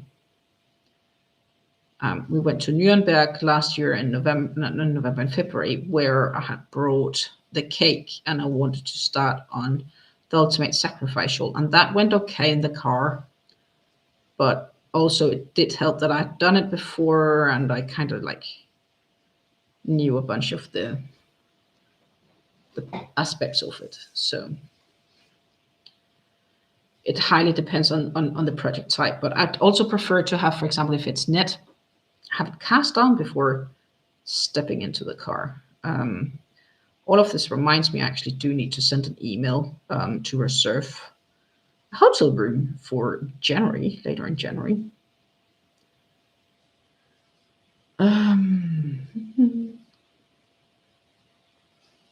And that is a place where they serve an amazingly good schnitzel. It's a 2 hours drive. And that would be quite nice to combine. 2, 1, 6, 8, 9, perfect. And then a corner. And obviously, if I'm not driving the whole way, I definitely need a project for on the go, which is already cast on. I don't know how long it's going to be taking for me to knit the cowl. We'll see. Plus, I still have the hat, obviously, that I'm working on.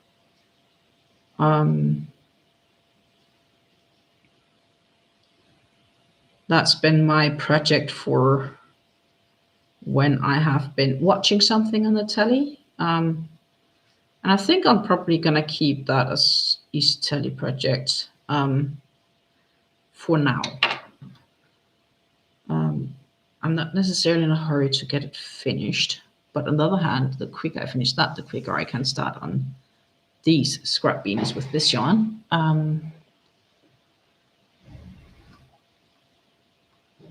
But I have a few other projects I'd like to get started. As I said, I need to sew together 6 granny squares for the bag, the Daisy Days bag. I need to cast on for the cowl, and that is definitely 2 things I have as a goal. And I also need to do some recordings. I had plans first to do that yesterday, but I ended up instead working on this, which today I'm happy I did. But I have to start recording the Sort My Stash and Add It to Ravelry program.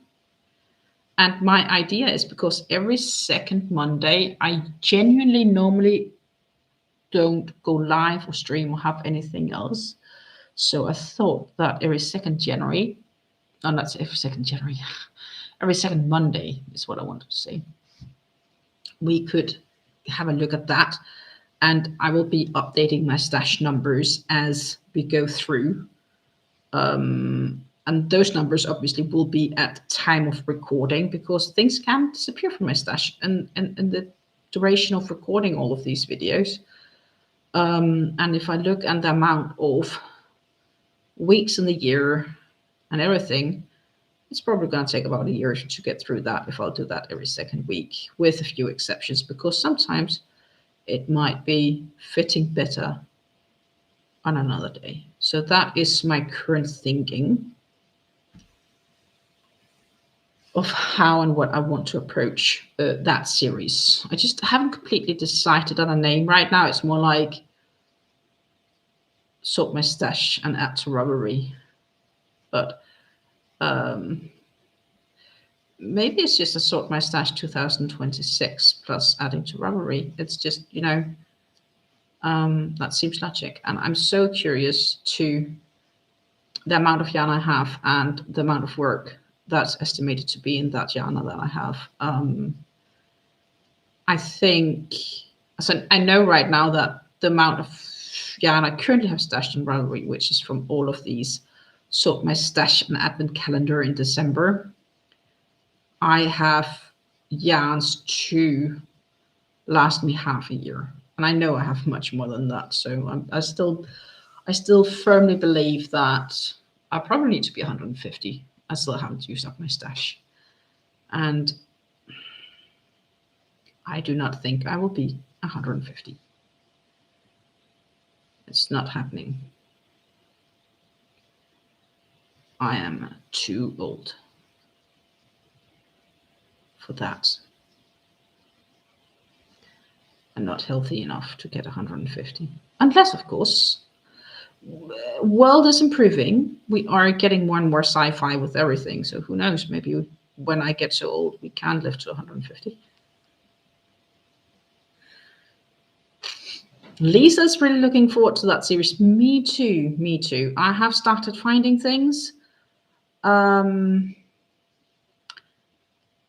I think, would it be really weird? Help me answer this. Would it be really weird if, so I want to do the introduction and I want to combine that by going through the last bit of the drop chance I have where I have clear, concise plans for. I do have 2 more types of drop chance laying, but they are actually just cotton. And I think I want to do a series on the cotton on its own. We're just talking about boring skeins of cotton in various sizes. Would I put these, it's like 10 skeins maybe at best. Maybe 11 or 12. Let me check, count, one moment. 5 or 6 of the Paris. And like probably maybe it's 12 skeins in total, at best 13, of cotton, various cotton yarns, and it's 100% cotton. Would it make sense? Because I have an idea of the projects, but it's not completely defined. Would I add that in that group because it is branded drops, or would I put that together with the cotton yarns? That is my only doubty right now.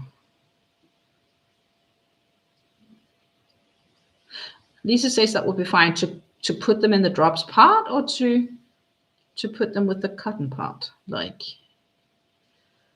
honestly, since I'm slowly realizing I definitely know what I want to make with some of it, it probably would work in the drops series. Yeah, all the cotton together is also what I'm thinking. Because I will combine, like I have pure cotton from the Linda Hobbies cotton line, but I also have them from Hobbies Cotton.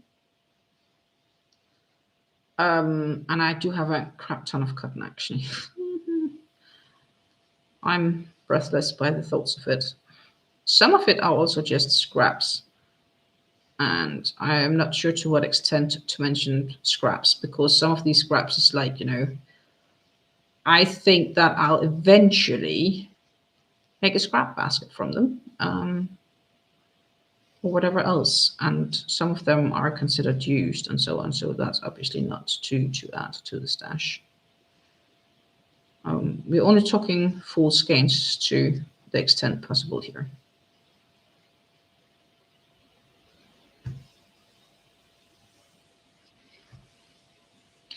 Lisa says, to me, it makes more sense to go by fiber and weight instead of by brand, which definitely can be said for example, when we're talking about hobby twisters and the yarn art flower cakes, they are the same. And they will also be showcased as such. I have 2 full crates of those. You know, the most work I will have is actually to get it all stashed in Ravelry. My goodness.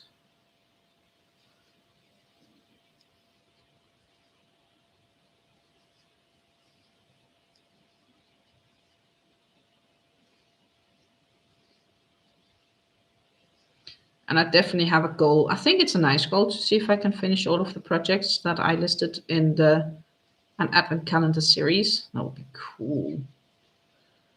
A part of me also want to actually make more like an advent calendar series with maybe tutorials for, let's say, granny square hearts or stars or I don't know what.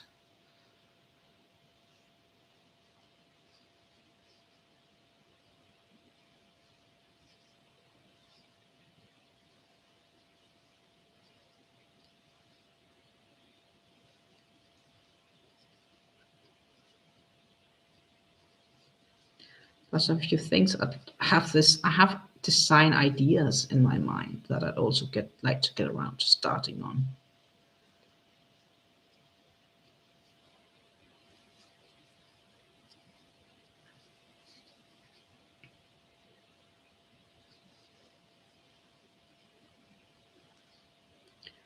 So I guess you can say it has benefits and disadvantages having quote unquote all ice yarns or all that or all that. But it is going to be a few hefty days of recording, and it won't just be a few days. It's going to be weeks, weeks and weeks and weeks. But I do like that I do have time. I have ample time, a reasonable amount of time between if I'll do them about every 2 weeks when I'm regardless not available. And that will give you something to watch on the Mondays.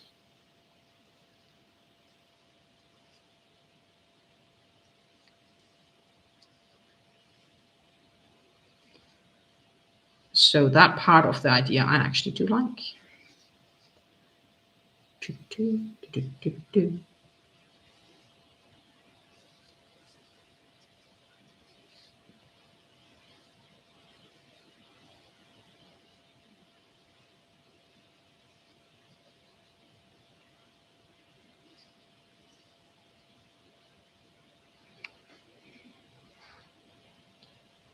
Just break it down to one braided box at a time, otherwise it will be overwhelming. That is for sure. And since I have 2 full boxes, and it's not small boxes of the twisters, and I have to stack it in Ravelry, or stash it in Ravelry, I probably definitely do need to break it into smaller things. Because else it's going to be like a 3 hours project to record a video and get it all stacked. What are you doing this year for your crafting project? Oh, just stashing all my yarns in Ravelry. So you're not crocheting anything? Not really.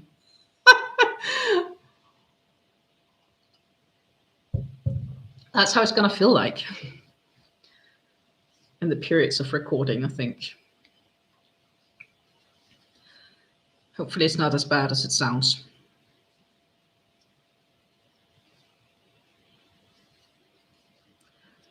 Hopefully it's not that bad.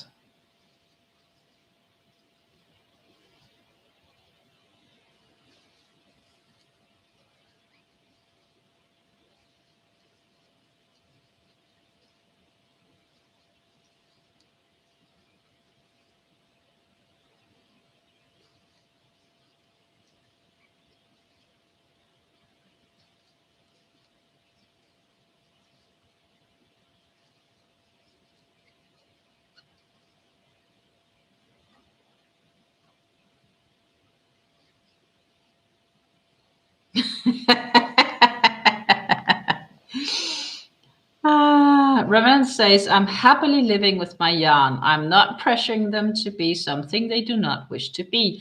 Please respect our life choices. And that, my friend, is how you are the best possible friends with your yarn. Because friends respect one another and they respect the choices others make. And yeah. Had a conversation with a friend about that earlier today, being like, choices has to be made, and no matter what you choose, I will understand. And I admit that I hope you choose this, that you choose A, but if you do choose B, please know that I understand and respect that choice.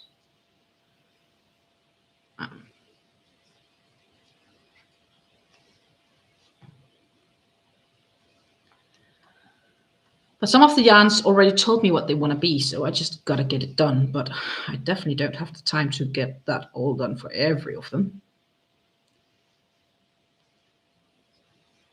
But I also have patterns talking to me saying, please make me, please make me, please make me. But I don't necessarily have the yarns for them, and I'm trying to be, I will make you, I promise I will make you, but not yet. Then I'm trying to remember where the pattern is stashed away.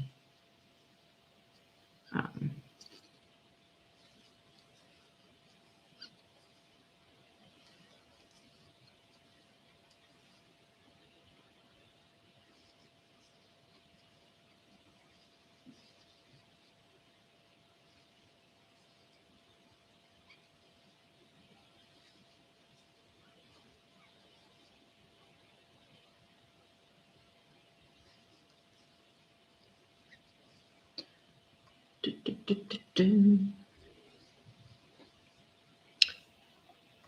We are definitely going to be close today because this is the center of the side, and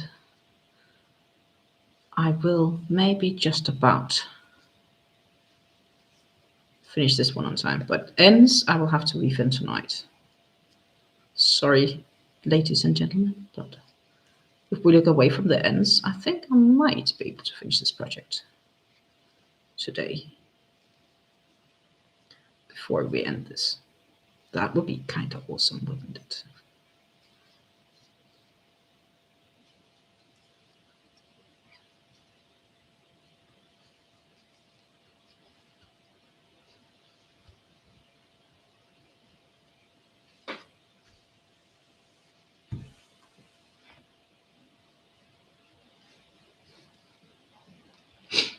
Lisa says, well, I will be buying yarn for the bulk of my projects for this year when I'm in Spain. I don't blame you.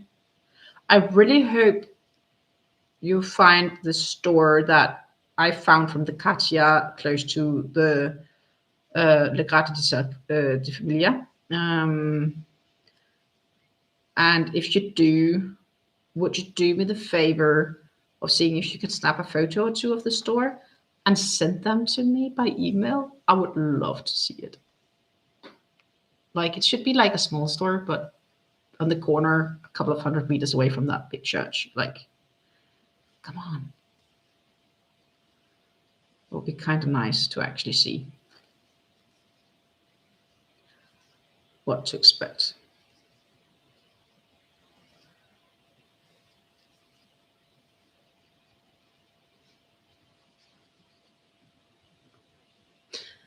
Lisa keeps adding to her list. It sounds like you will have to go with an empty suitcase there and go with a full home.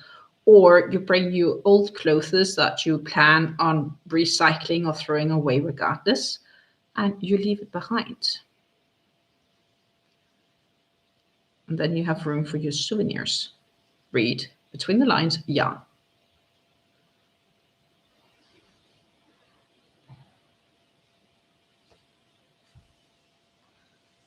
Oh, that's okay.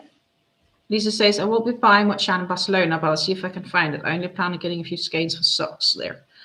I'm not saying to buy it. I just, just a photo of the store. If you find the store, would be cool. And like, sneak peek. Here, look, I found the store. Photo, this is how it looks. Me happy, you happy. We see yarn. I actually have some Katia yarns up in my stash. I have their, it's like a cashmere cotton. So it's like a super soft cotton, but there is some cashmere in it. Really nice.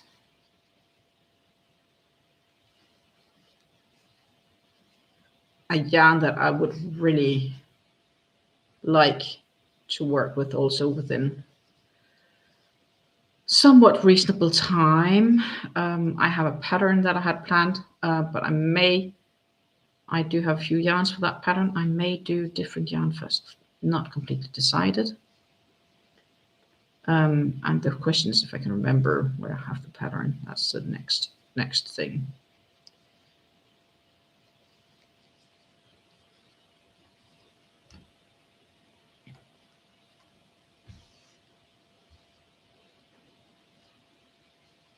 I'm planning myself to get a sweater quantities for hubby's son and myself. Hubby's sweater will take about 12 hangs of DK weight. And the son is in a whole, her son is in a whole lot smaller. Yeah, well, I guess we know where he got the length from then. On the shoulders.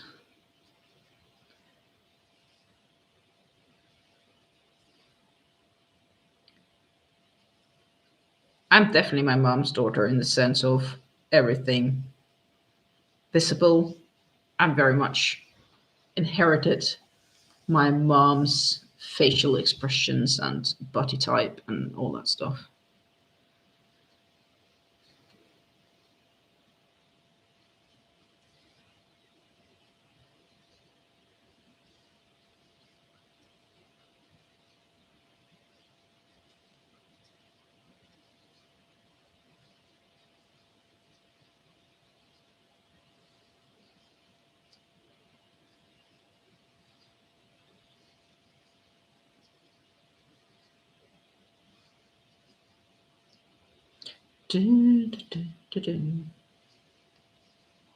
Cracking along.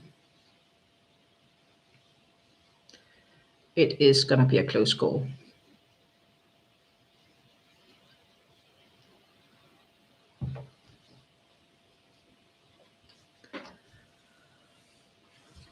But not impossible.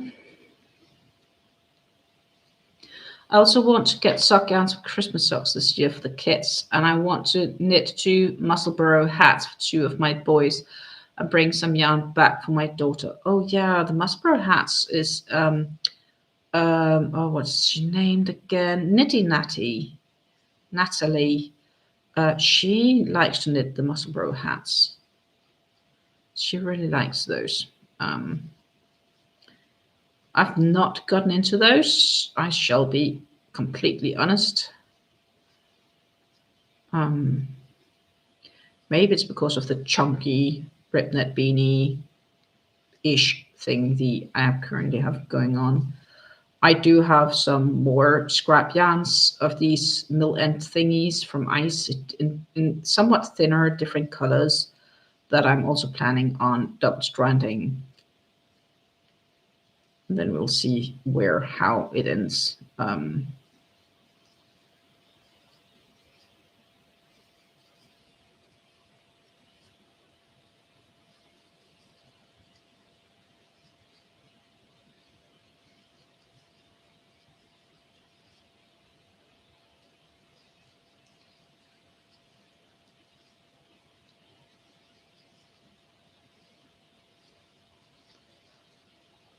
Da, da, da, da.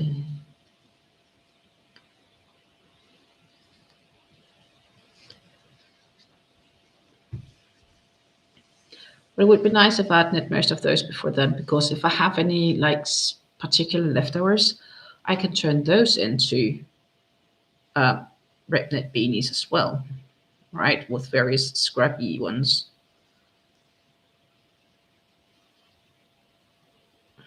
Mm-hmm.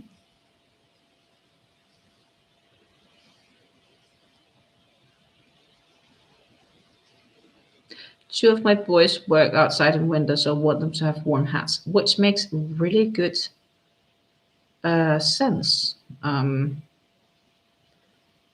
This is where I'm reverting to the fact, I have a few things that I'd like to probably just donate.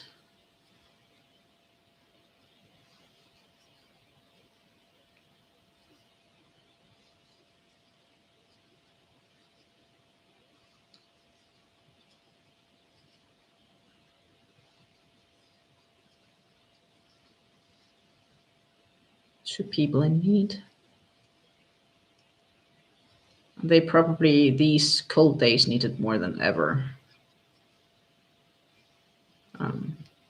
There are still homeless people around. Not because they need to be, but partially sometimes because they choose to be.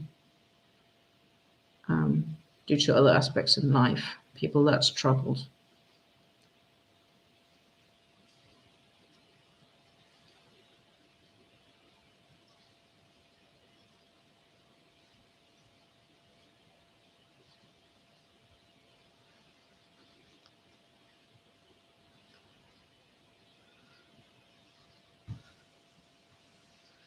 Susan says, for us with circular knitting machines, the Musselburgh hat seems a waste of time. I don't have a knitting machine, but I do have a crap ton of color changing yarns, which is very much similar to Hobby's Carnival yarn. And I wanted to probably make hats from some of them. Not hats, yeah, well, also hats, but what did I want to say? Finger gloves, like, you know, Dragonskill type-ish finger gloves or similar, because I think they would be awesome due to the color changing effects. And they're a little bit like shiny yarns without having lyrics in them.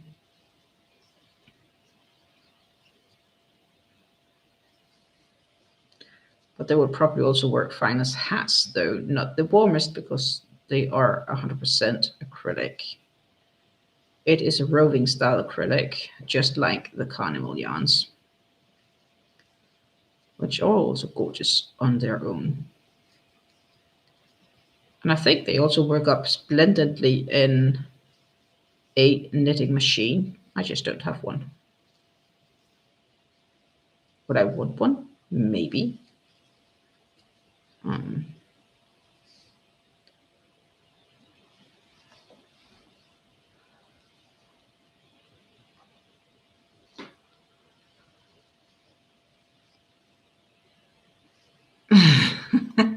Lisa says, I don't have a circular machine. One of the few toys I don't have. I guess a toy for the wish list, maybe. I see the handy dandy part of it, but I'm afraid that I'll go bored from cranking the hank, even if I maybe had a drilling machine to do it. That's my main concern, I think.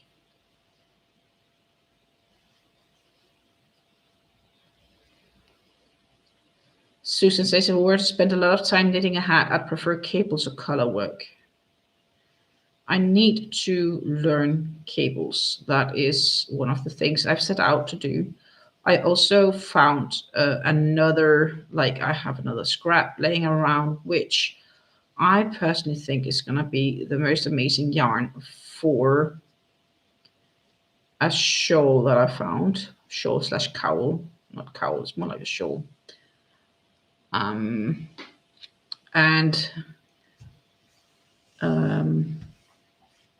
that will be another challenge, but that is going to be after my cowl from the tin can knits that Susan suggested me to knit with some of it. After, I will see if I can do this. This is a drops pattern. I know that there are some desire for this sorting my stash revelry to share the actual projects that I want to make with the yarns, and I do believe for the yarns where I do clearly know what I want to make, I will try to share it. But I do have a lot of cake yarn where I know that I just want to make a shawl, but I don't know which shawl, and then it's a bit difficult to say. Sometimes it can be that the yarn could turn into a cardigan instead or whatnot, because you may double up yarns, right? Like you may use 2 cakes as an example. Lisa says she doesn't think she wants a knitting machine.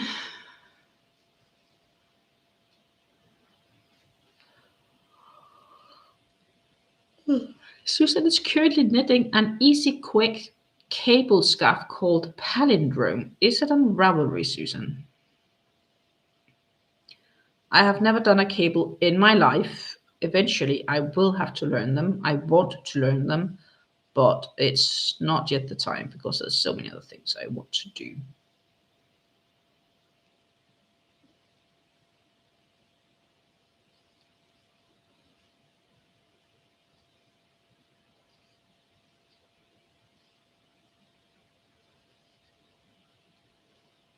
And we are at the corner, and it is straight on top of the clock. That's what I said. It is going to be cutting it close, which means that we are halfway through this last color. Think about that for a minute. scary.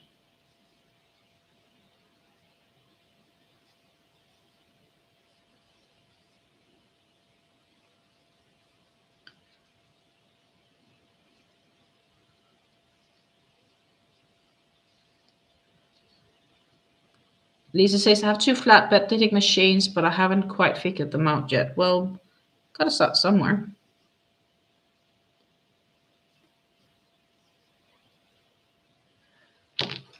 Susan is using up a beautiful white multi-mohair blend with 5mm needles. It's only 40 stitches. Oh, so that's nice and short, one would say. We aren't flipping the work around. Woohoo. I have 2 sides left, so that is about 500 stitches, my ladies. 500 to go. A little more than 500, but not much. Palindrome is free on Ravelry, so I am gonna go to Ravelry and search it and maybe put it into my favorites so I have it for later.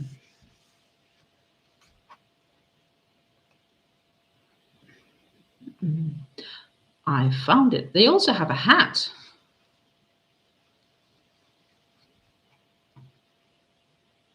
That's not too bad, actually. I am gonna pick them both up.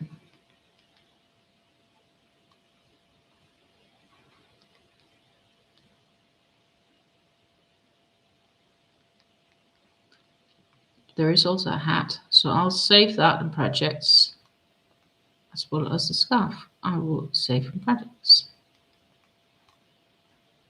Ta-ta.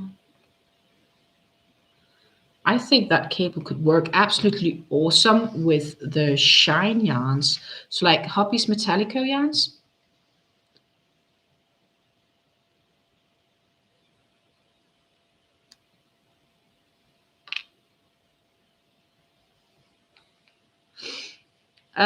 Lisa says it might sound like insanity to some, but right now I'm enjoying knitting stockinette in the round.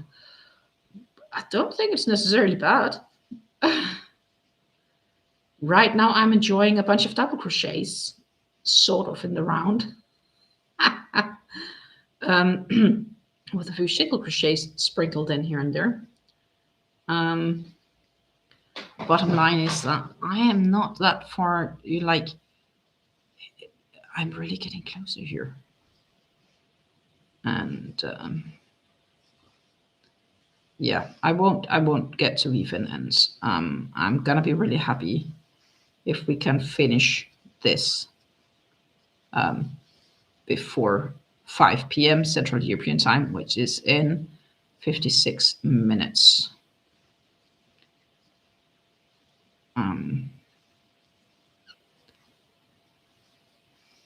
We have 500 stitches to go, or so ish.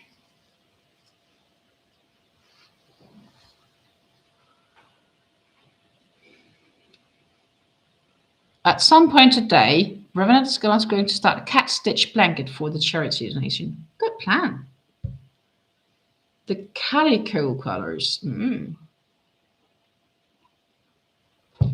My granddad used to have a calico striped male cat, a Tom. I remember. And the name was King Carrot in Danish.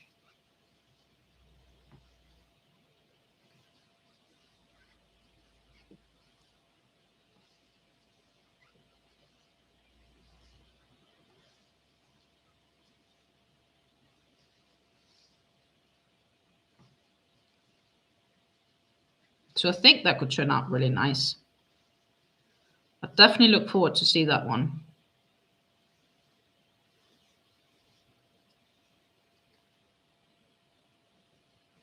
Oh no. We'll have to redo this. Yarn split and then it totally went nutters, so I'm just redoing. Sometimes this yarn does want to split. Generally it doesn't, but sometimes it do. And when it does, I just better accept and redo.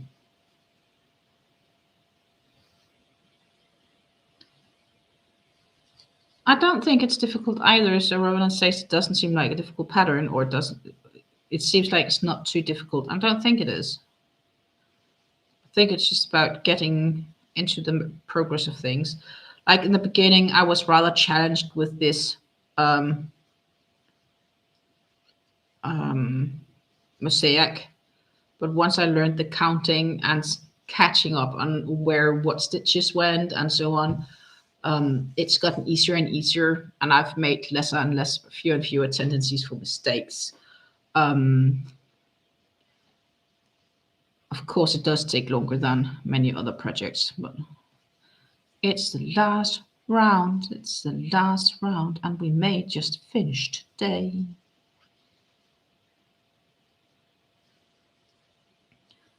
Think about that, my friends. Think about that. I think Lisa has a color change because I'm working on my last color, and I did have my color change. Ba-dum-bum-bing. We do need like a party song for that. So I haven't been looking for a new computer yet, but I really have to. So that is maybe something to do this weekend because I don't have Fleur anymore. So I have a bit more freedom. And I really need to get going on that account. I've been holding back, but I just need to get moving. Because it's going to be much worse if I wait until this one doesn't work anymore. I'll be better having one before that happens. Lisa did indeed have a color change. Awesome. Congrats, girl. We like color changes. But if you already have a color change, I would say you have been starting, or have you only been working on it since this live? You must have started on it before this live. No, just a bit of work.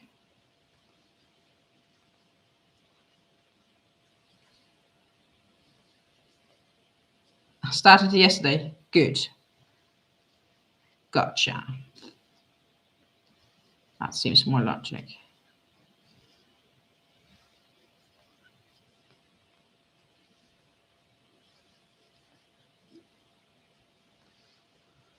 Eight rounds in doesn't sound much compared to already having a color change, but it is mill-end, so they aren't as long as the regular ones, if that makes sense.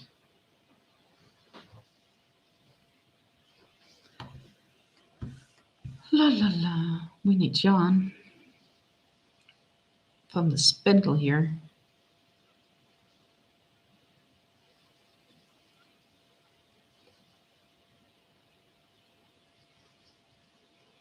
I waited is bigger than normal. Interesting.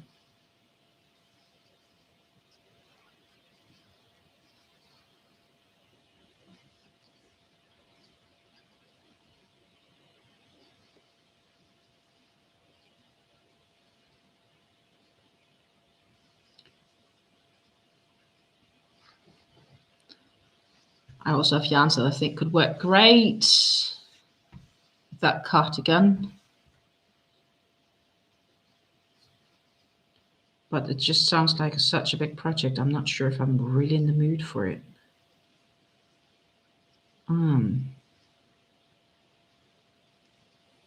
That reminds me, I also have some drops of baby merino that I sort of wanted to add to this vest to increase the sizing of it, but I'm not sure if that's still what I want to do.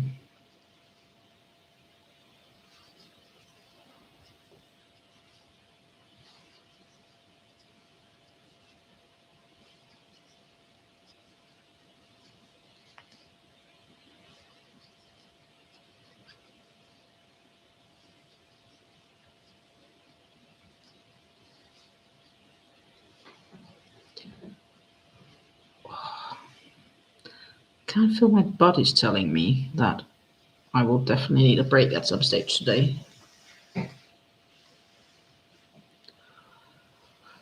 I need to wait another week for my appointment at the physiotherapist.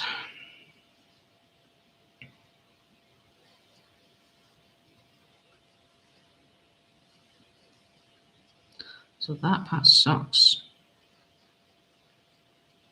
And this weather, I don't know if I want to go out just to see the massage therapist. Probably should though.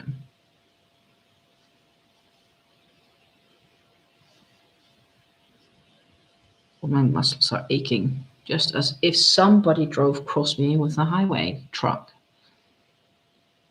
Good morning, afternoon, or evening to all in the chat. Was looking for something to watch and came across this, so I just pulled up to watch for a spell. Welcome, welcome, welcome. We have more people coming in. Sweet. I am really on the home stretch here, I swear to you. We are missing a bit more than a side plus a little bit of a side. And then this blanket is like complete. This is like run, run, run, run.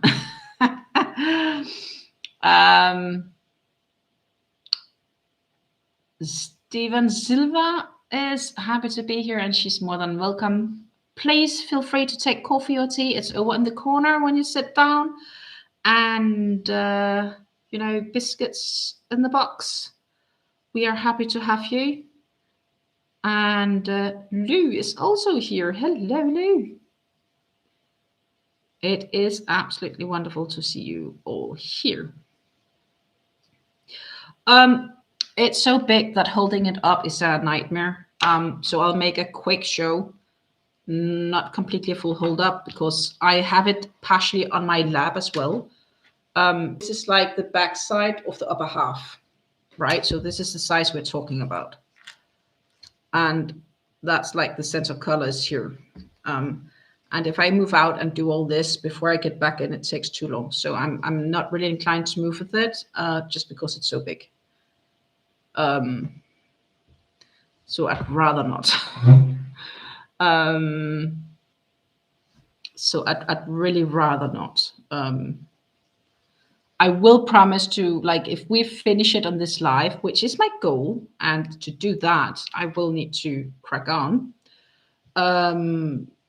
Then I will hold it up for you guys at the end as a finished project. I just need to weave in ends, which I will then do tonight. And I will most definitely also show it in a yarn talk video at some stage. And I will probably make a short, you know, this classic where they are rolled up and it will get to unroll itself. Like that is definitely something that I will see happening. But before that can happen, I need to finish it. So I will crack on with the finishing aspect of it. Thank you so much, Revenant. Revenant has given a gifted membership of my channel. And I believe that Adri Herc has been so lucky to receive this gifted membership. Adri is, if I remember correct, living in Germany, not far from Frankfurt, where she works. She's in Mainz, where my cousin actually also lives.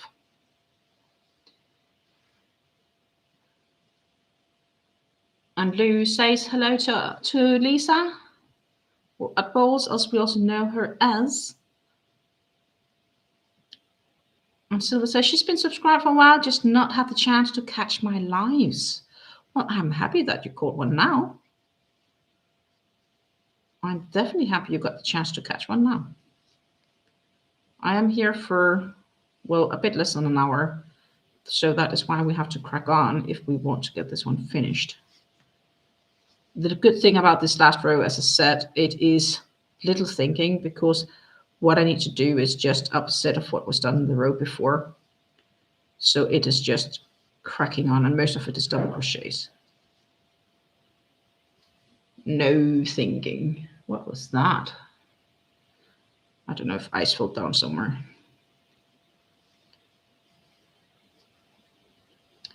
Yes, this is a Clover Soft Touch hook that I'm using. I enjoy generally to use the Clover Soft Touch hooks.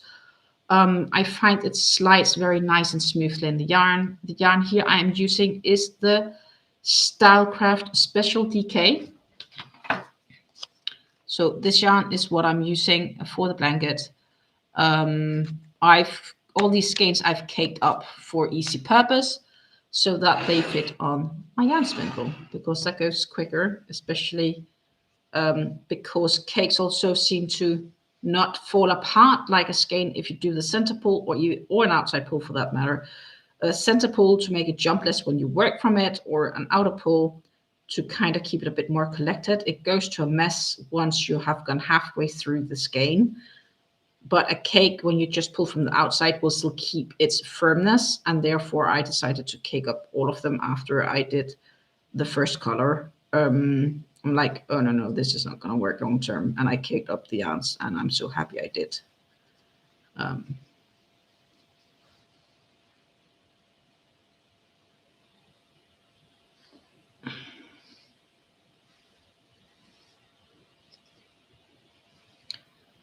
I feel like gracious for the sneak peek I quickly provided. I'm waiting as well. My turn for test at the moment. I needed something to watch while I wait. You're more than welcome. Feel free and hang out. And the hooks are amazing, though they only come to a maximum of 6 millimeters, these. I do have, I needed a 6.5 for some yarns I have that could work great for hats. And hats or beanies. Of that matter, if I'll do the scrap basket I'm talking about. And I haven't tested it yet, but this is a Knit Pro Waves. That is a 6.5 millimeter, and they also come in 7, etc. And this feels pretty similar feel-wise. This is a little bit more like this grip is a bit closer to the soft bit of this soft touch hook, but the whole grip is more like that. I don't have the feeling it will go funky over time because it is still reasonably solid core feeling as a whole hook. So the Knit Pro Waves crochet hooks might be an alternative to Clover's soft touch hooks, which I'm using right here. It is a 4 millimeter hook. I haven't tested it out yet, so I can't completely say if I find that they are similar. But you might have a chance of it. Lisa says I cake pretty much everything I use for my spindle. Yeah, I can understand. Well, as I said, I'm rather happy that I caked up these skeins. It's definitely working up better as a caked up version.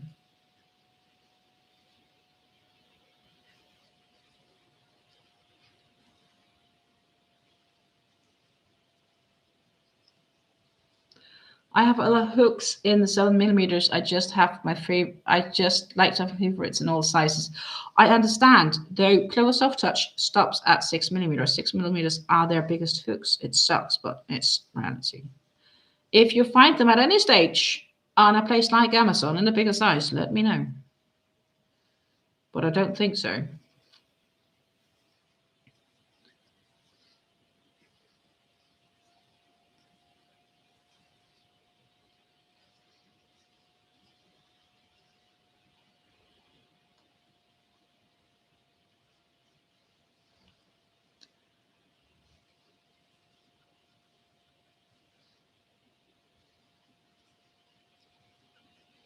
Did I get to the halfway point? Yeah, I did. Sweetie. Oh,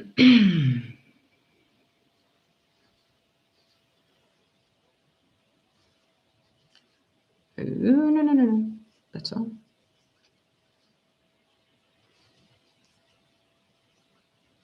But yeah, I might option instead to go live on Friday, and we can talk about the yarns for the Hat Collector's Shawl and the alternative yarns that I was optioning for instead of those red ones that I first showed. That could definitely be an option.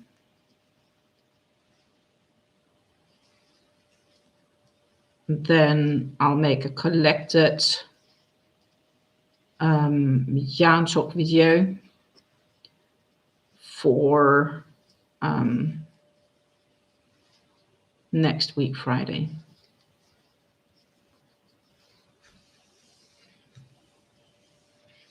Because next week Friday, I am gonna be my own. I'm definitely not gonna be live next week Friday, I think. The Cloarm work comes in larger sizes, but the larger ones are plastic. I don't want plastic hooks, I want metal hooks. Plastic squeaks. Especially in acrylics.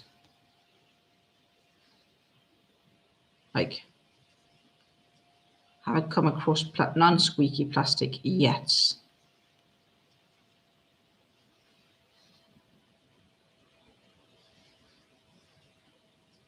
Silver is trying to learn all of the different styles of mosaic. It takes a lot of practice and practice.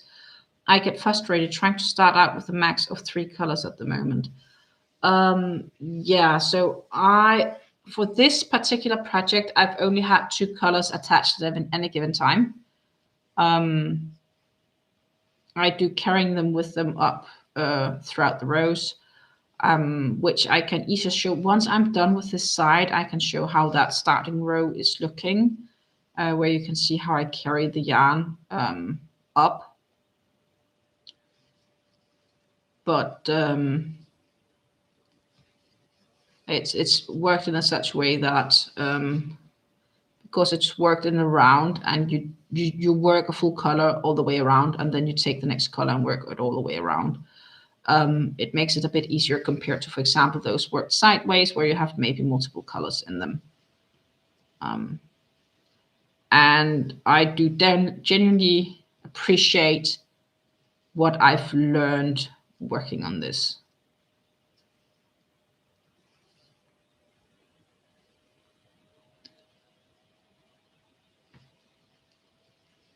Silla says, sorry, my turn, gotta go. I will catch what I missed in the replay. Well, it was absolutely wonderful to have you with us. Thank you for peeking in and saying a few words. And then I will remember to show the back side of where I carry the yarn. But I may then first do that at the very, very end, because I need to cut the yarn by then. And you can get to see all the ends. I haven't woven in yet, but the weaving in of ends I won't by any means reach today. I know that for a fact. Well, I will reach it, but later. Hello, Megan. Good morning to you, my lady.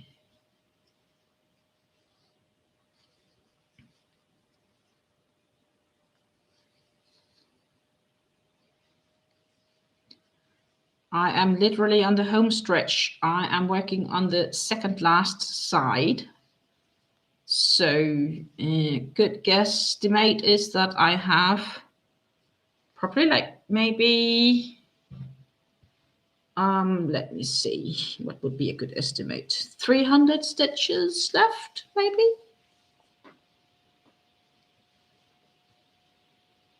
Indeed, I am almost there.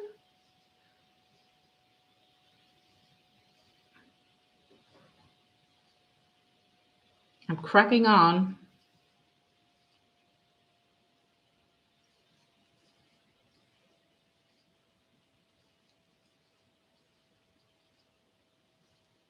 Doing like 250 plus stitches, or 500 stitches an hour. Woohoo!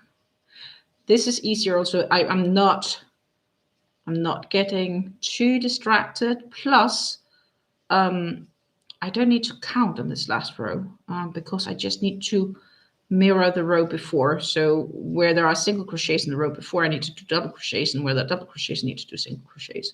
And that's it. Like, no counting, no places where it diverts from the row before, like all the other rows have had some changes to some extent at some stage in the row. Here there is none, so there's like zero thinking, zero need to mark where in a row I need to pay attention. It's just crack it on. crack it on. That, my friend, is awesome. It's an awesome feeling being so close to the finish line. The less awesome part is the weaving in ends I will have to do later, but that is also going to be probably the easiest part of everything, or the quickest of the whole project. Which means that I have used today 2 stains of Stylecraft, a specialty K, which is a premium acrylic. It is a 3.5 ounce skeins to 295 meters, which is about 322 yards. One in bottle green, which is the one I'm using right now, and one in cream. Hallelujah, didn't that sound nice? Whew, that is some good dent in my storage stash. I am decreasing my stash actively. My only challenge is what am I exactly going to use this blanket for? I should maybe have thought that closer through, but I am probably going to dump it on the couch or dump it somewhere, I don't know where. But it's going to stay in this home because I spent so much effort on it that I can't just give it away, I think. Unless my mom or dad would be desperate to have it, then I could maybe consider, out of love, to do that. It's the edge I'm technically working on now. I don't want to put an extra edge on. I don't think, or I haven't decided if I should put any lining on the backside. At the same time, it's kind of nice like this. It's not too bad, right?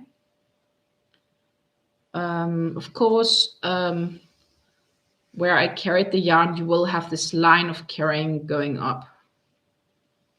But yeah, I haven't really decided if I want to put a lining on the backside or whatnot. This is basically the edge. It stops here. One could argue for actually doing one more round, but I don't have enough yarn to do that. If I should have done that, then I should have taken the petrol one more row, which I would have had enough for, and do the others one more row, and then hoped that I would have enough yarn to do this row where I would like just do one here and this would be covered.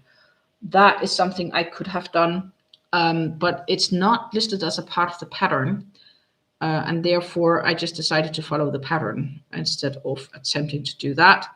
Also, I first realized this is how it's ending up as. I didn't do that when I was earlier, like when I was a couple of rows back. Had I realized that, I might have squeezed it on to go a little longer, if that makes sense, to actually sort of really finish it up nicely. That said, I'm not unhappy with how this looks, because I don't think it's intended to be a point here. I think they are intended to be more rounded, where these are more pointy, because there are 2 double crochets on top of one another. So I think it's actually intended to be more of a round leaf, this one. And then this is basically the edge.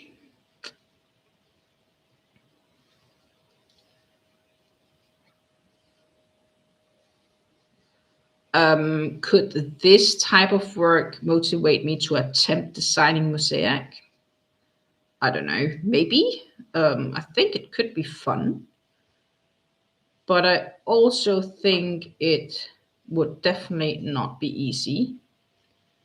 And I have so many other things I'd like to give a go at.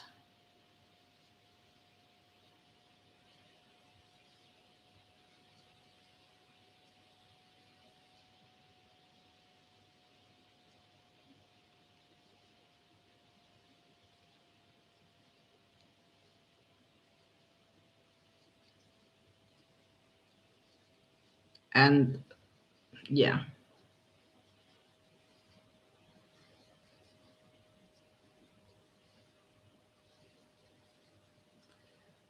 Not yet.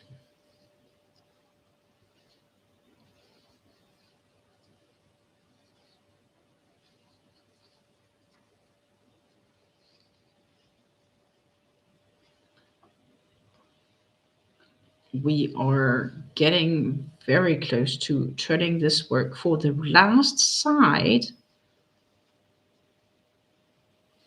which I can only say a hallelujah for. Because once that is done, my friends, we are done. Tally hally ho ho ho.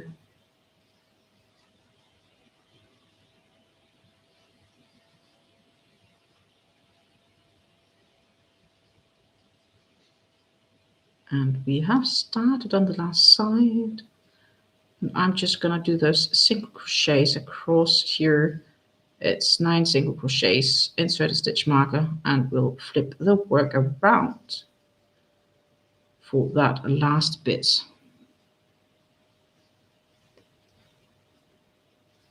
Oh my goodness. As I said, it is a big, big blanket, this, my friend. And yet, it's not that big compared to others. Like, if we look at these bedspreads, come on, then this is a small one. But it feels huge. It would probably be suitable for a toddler's bed as a bedspread. It's definitely a weighted blanket, looking at how much it weighs.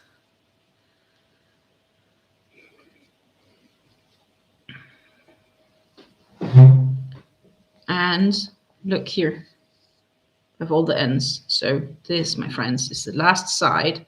And I just did 9 stitches, which means that I have less than 250 stitches. In fact, I have 248 stitches to go, and Fleur will be complete. Ta-ta! Let's come with the drum rolls on the way. We should have, don't we have like, not there. We need to get the emotes drum. We do. Do. Like that. Drum rolls. Ta ta ta ta. We are getting so much closer, so it almost feels like a drum roll. Will we reach this?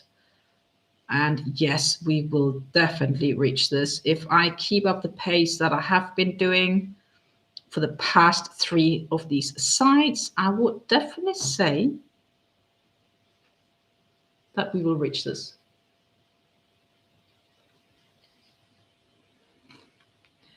Indeed. Crazy, huh? I don't want to like that. So we're almost ready also to show what it is. Woo-hoo-hoo. It's awesome. You guys have been really good at pressing the like button today. Thank you so much.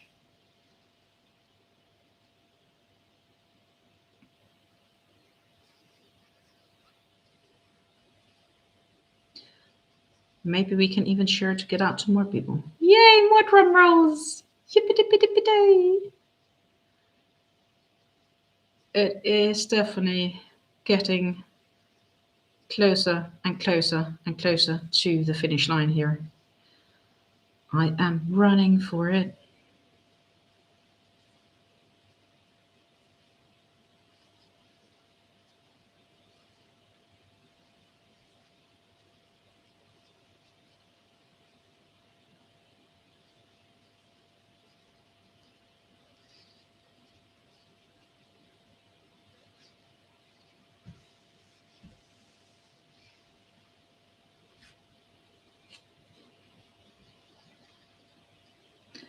But yeah, it could definitely be argued if I wanted to do a few things differently.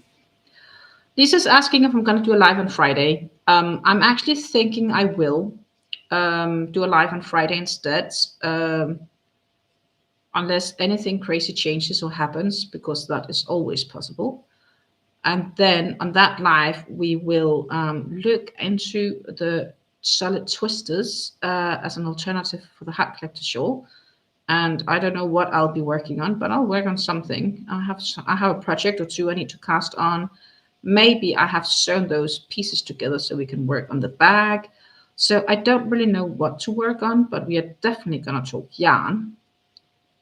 And then instead on Friday the 16th, I will do the first yarn talk of the year, showing off Fleur and stuff like that. I think that is going to be the main plan for now. I actually like that idea.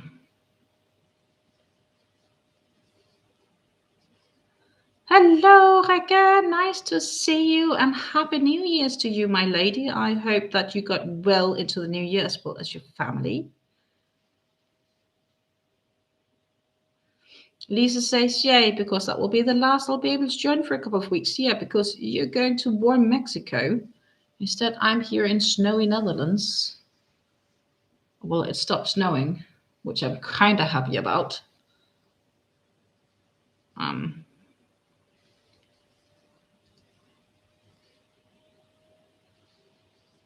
So with a bit of luck, my driveway should still be clean from when I cleared it earlier this afternoon. That was a bit of work. My goodness, I had a real workout.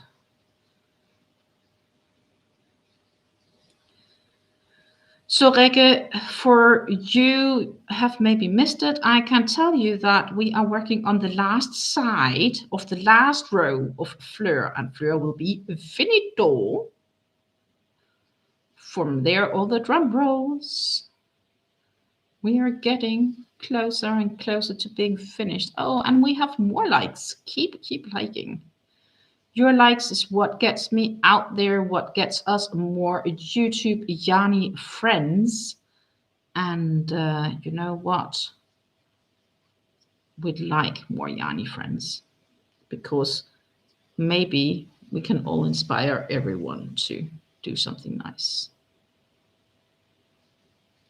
Indeed, go, go, go, go. I am going. I want to finish it in this live, which means I have another 20, 25 minutes. That said, I have accepted the fact I won't have it finished to have weave in and ends, but if I can finish so I can cut the yarn and adjust it to weave ends, I'll consider that finished. Like, it's finished for me to put up the cam and get back and hold it up for you guys to see and say, look, I did this. That, my friends, is the goal. Then I'll weave in ends after dinner.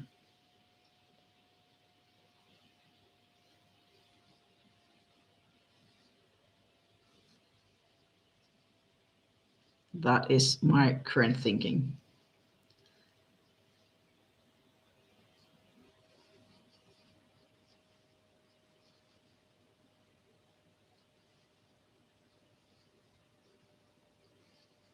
Oh, no. That was the wrong place stitch. I almost put 2 double crochets into the same stitch, and they only need 1 in each, so that would have been a mistake. But I fixed it, so we're all good.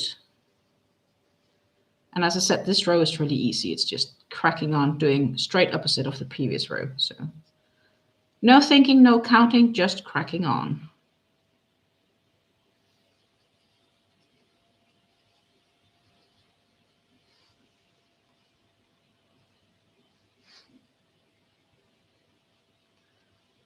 Reke says, I could not hold all my skull's blanket up. It's way taller than my 5'3". My goodness. Atbal says, or Lisa says, my last few days in Mexico will be calmer, so I'll probably be able to join for that live, if you're live then. Possibly. It depends on when. I have like a schedule hashed out. Given that I won't be sick or have any other appointments and whatnot, and it could be that I'll generally do a fewer yarn talks and more lives, or it kind of depends on everything. Also, partially due to other aspects in life. But it could indeed be that I prep for a yarn talk a few days in advance, because I can easily do that, even though maybe not going live. If I have collected more or a longer period of time.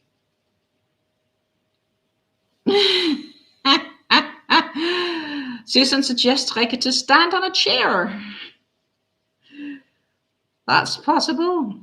I want to make the skull shawl, skull collector, lost souls thingy at some stage too.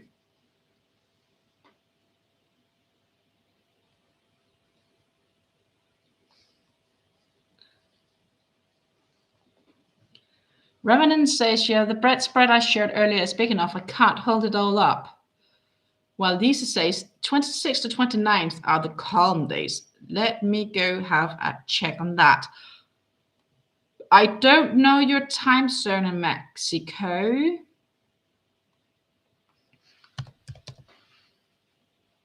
But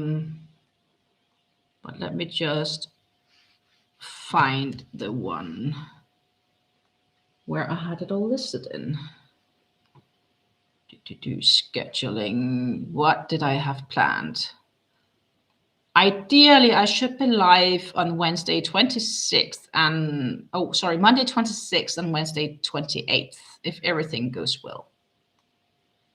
That's the plan for that week. Unless plans are always optional to change, but theoretically 26th and 28th I should be live.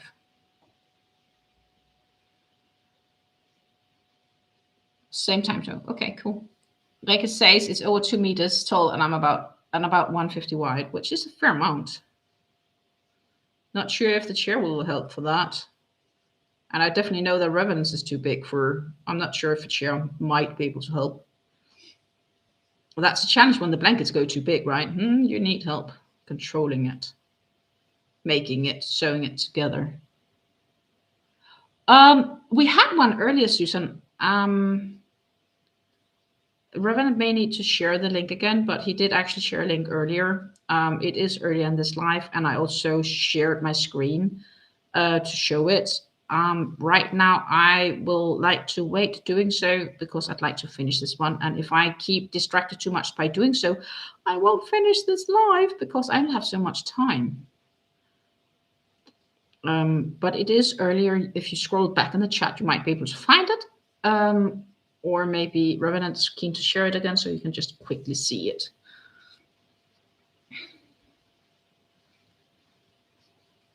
And yes, it is huge, Reke. Heli, it is huge. My goodness.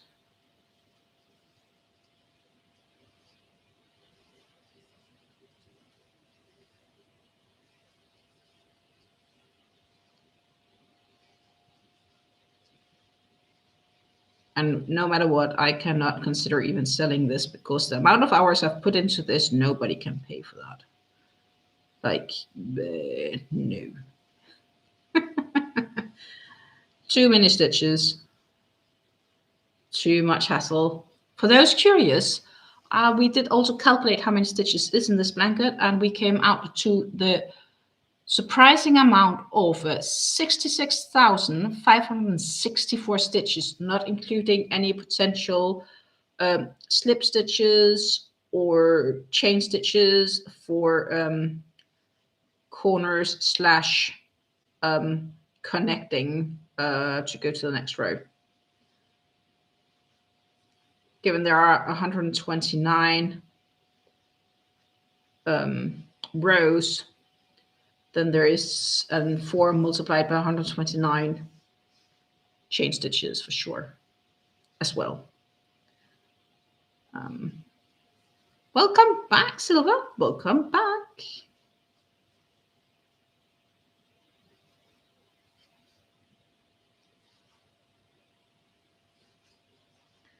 I am still cracking on, getting there.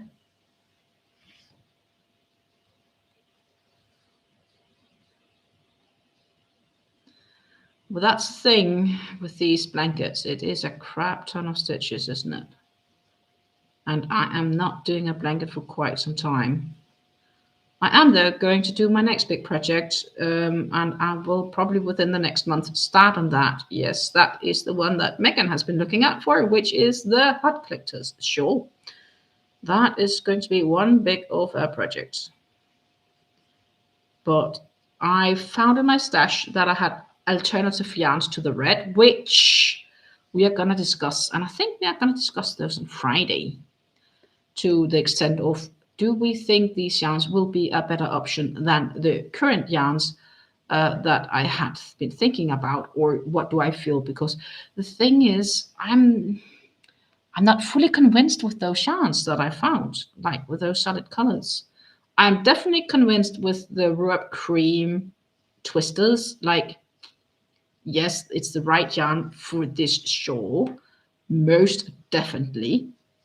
But I'm not convinced about the solid for the heart center. It's just not selling me enough, if that makes sense.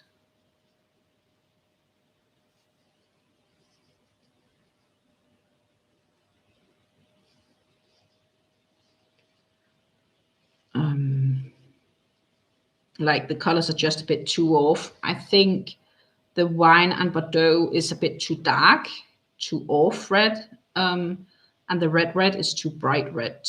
Like it's too different.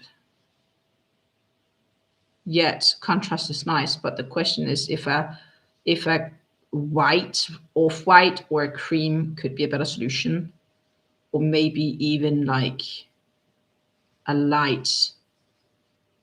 lighter pinkish color. And I do have 3 possible yarns in my stash for it. Cream could definitely be gorgeous, and I do have a cream. It is the cream in the Friends wheel, so in the Friends wheel solid, and not in the twister, but I don't think that is going to be the biggest issue. I don't think the color differentiation of those 2 yarns are going to be too big. I think it is within reasonable option here. So it could definitely be that we end up go for the cream. And then I just have some other colors and some different yarns, which I can use for, I don't know, different blanket, shawl, whatever I figure out, t-shirt, top. Who knows what I'll make of them. Undecided. As many things are. But we will definitely have a look at that on Friday. I won't be starting on Friday because my friends, I still need to change up the cake and cut it down. And I had one suggestion which said that I should work with all 3 cakes at once and then just for every row change. And I just don't think that would work. And it's way too many cakes to keep track of. I think I'd rather than just cut them up in even ends.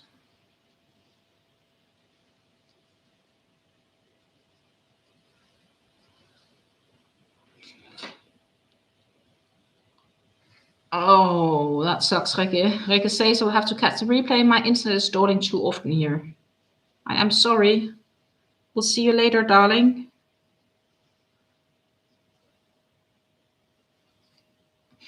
Lisa says, think it would be gauche plus easier to coordinate than a red shade. Yeah. So, and the thing is, I've kind of run out of red shade options. There is like really not many more unless it's going to be the same shade, which is defeating the purpose of a different shade. So I think the end conclusion here then will be that I may go towards cream or even the off-white.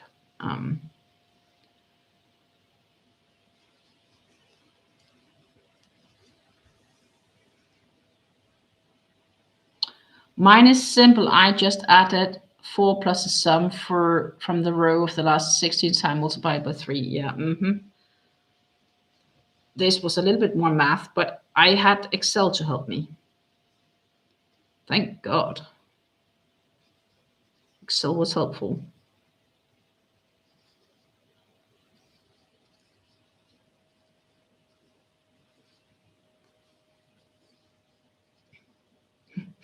And Lisa's dog is streaming, so I guess you get like funky sounds or movements even, running in its sleep, trying to catch a rabbit in the garden.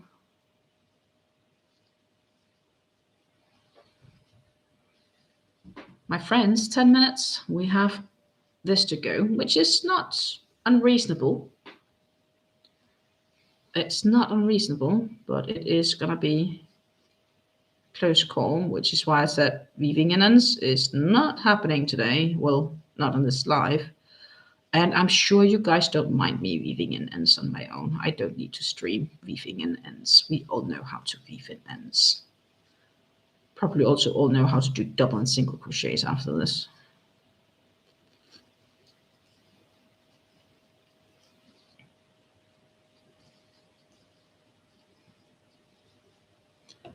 Ta -ta -ta.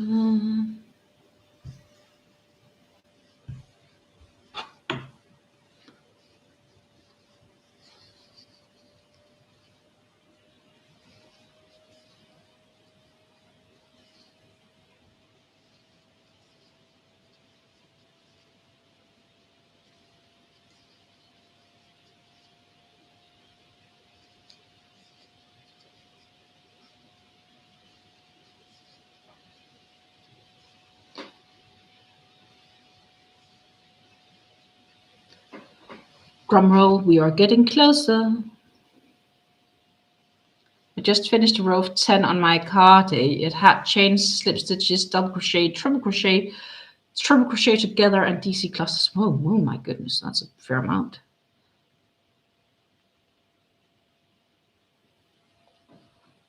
Silver says, I want to try either a baby or throw size blanket. So if I make a next blanket, but I do definitely have other wearables I'd like to make before entering and entertaining the thought of a blanket.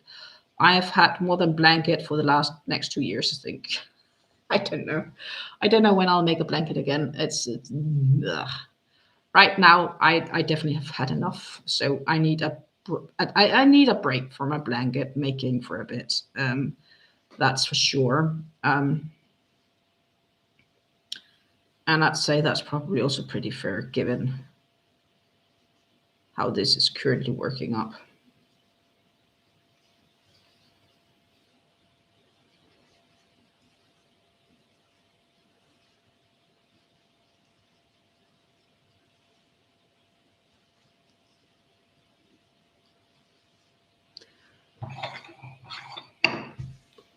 Because for those curious, yes, this is taking me 2 years and 6 days on the dot. Never, ever again.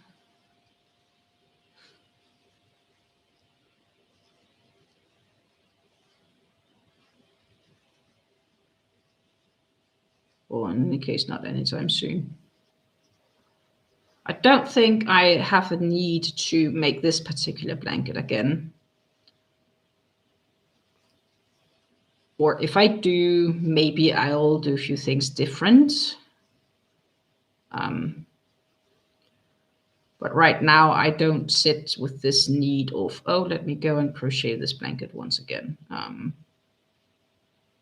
Not really. I think I'll make other projects. This is too time consuming. It takes too long before you get the adrenaline rush of, I'm done. Anyone know of a nice themed pattern I could try as a beginner? We're talking about Mosaic crochet, because then I might not be able to. Or are we talking about just like any type style?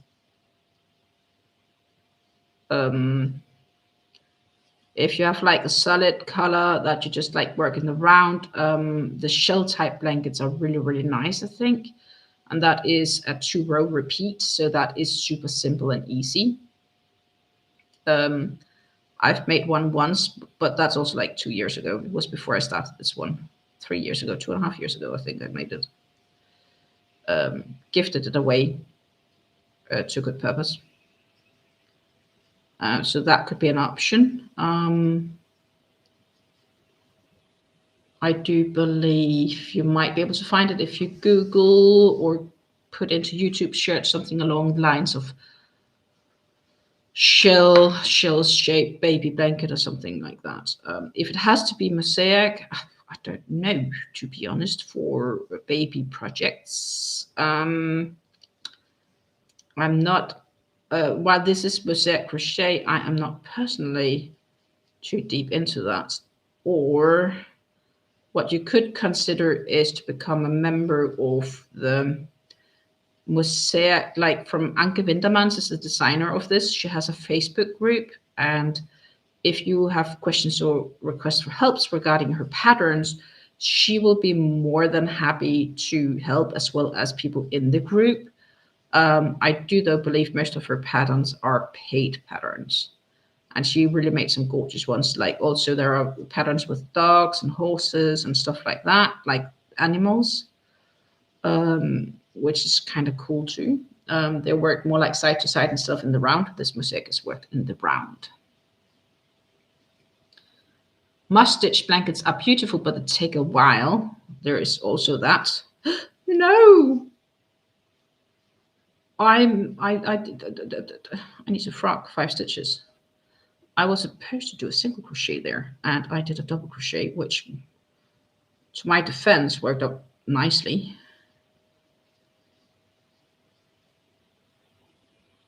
Oh no, it should be. Wait, shouldn't it?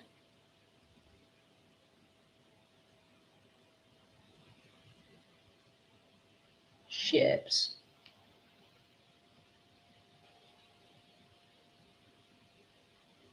I don't know.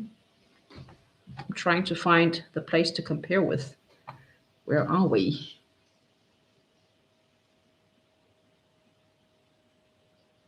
No, it's supposed to be.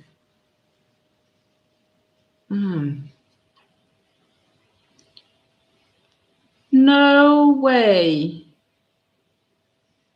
Shooting my life.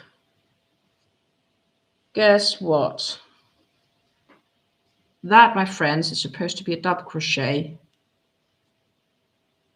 And it's a single crochet. I made a mistake in the last row, and I'm not going to frog this row. But what I can do, I can lightly, because I cut the yarn, and this is enough to make that double crochet, I can frog that back and do that. But then we're not gonna finish this piece today, because that is why I made a fucking mistake. Jesus. We're gonna consider the blanket finished. I will show you the finished version. But what I'm gonna do is I'm going to have to fix this, and there are 2 ways I can fix this. Either I take a bit of cream and I improvise a double crochet on top. I can do that. That would probably be the quickest way to fix this. But since it's so close and I cut this end, I can unravel this bit maybe without it being an issue. I think I can. I should be able to. Yeah, I can. And then I'll fix that double crochet. I have enough yarn to do that. But I can't finish this one today because it's 5 p.m. and I have to go. So we're missing this to finish it off. And I can't do that because of this mistake. And I was so proud I was not making mistakes anymore. Well, that is when it gets easy. So yeah, I will finish this one off the camera. It's this much I'm missing. And I will have to fix that at some given time. I'm so sorry. I was so happy, actually, that we were sort of finished. I just need to move things around here because you guys want to see how it looks. So I just need to get out of this contraption I've got myself into. Actually, I will probably need to put my chair to the side so I can get further back. Oh, that sucks. But this, my friends, is Fleur. We are so good as finished. And yeah, I'll finish this one off camera because we can't fix it in this life. And we can't even be on screen. This is how big Fleur is. And it's equally an all size. And yes, it's absolutely stunning. And what's more stunning is the designer who created this. And I'm sorry for the dark on the back, so you can't really actually see the full color transitions there.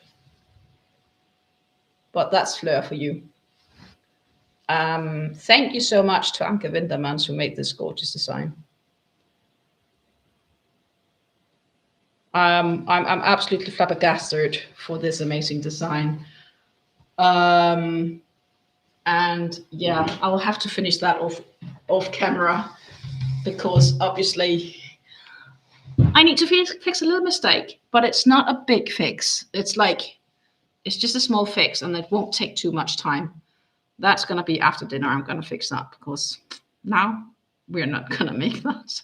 It's not. I'm just not going to reach it. But I'm so happy we're almost complete, and it's heavy.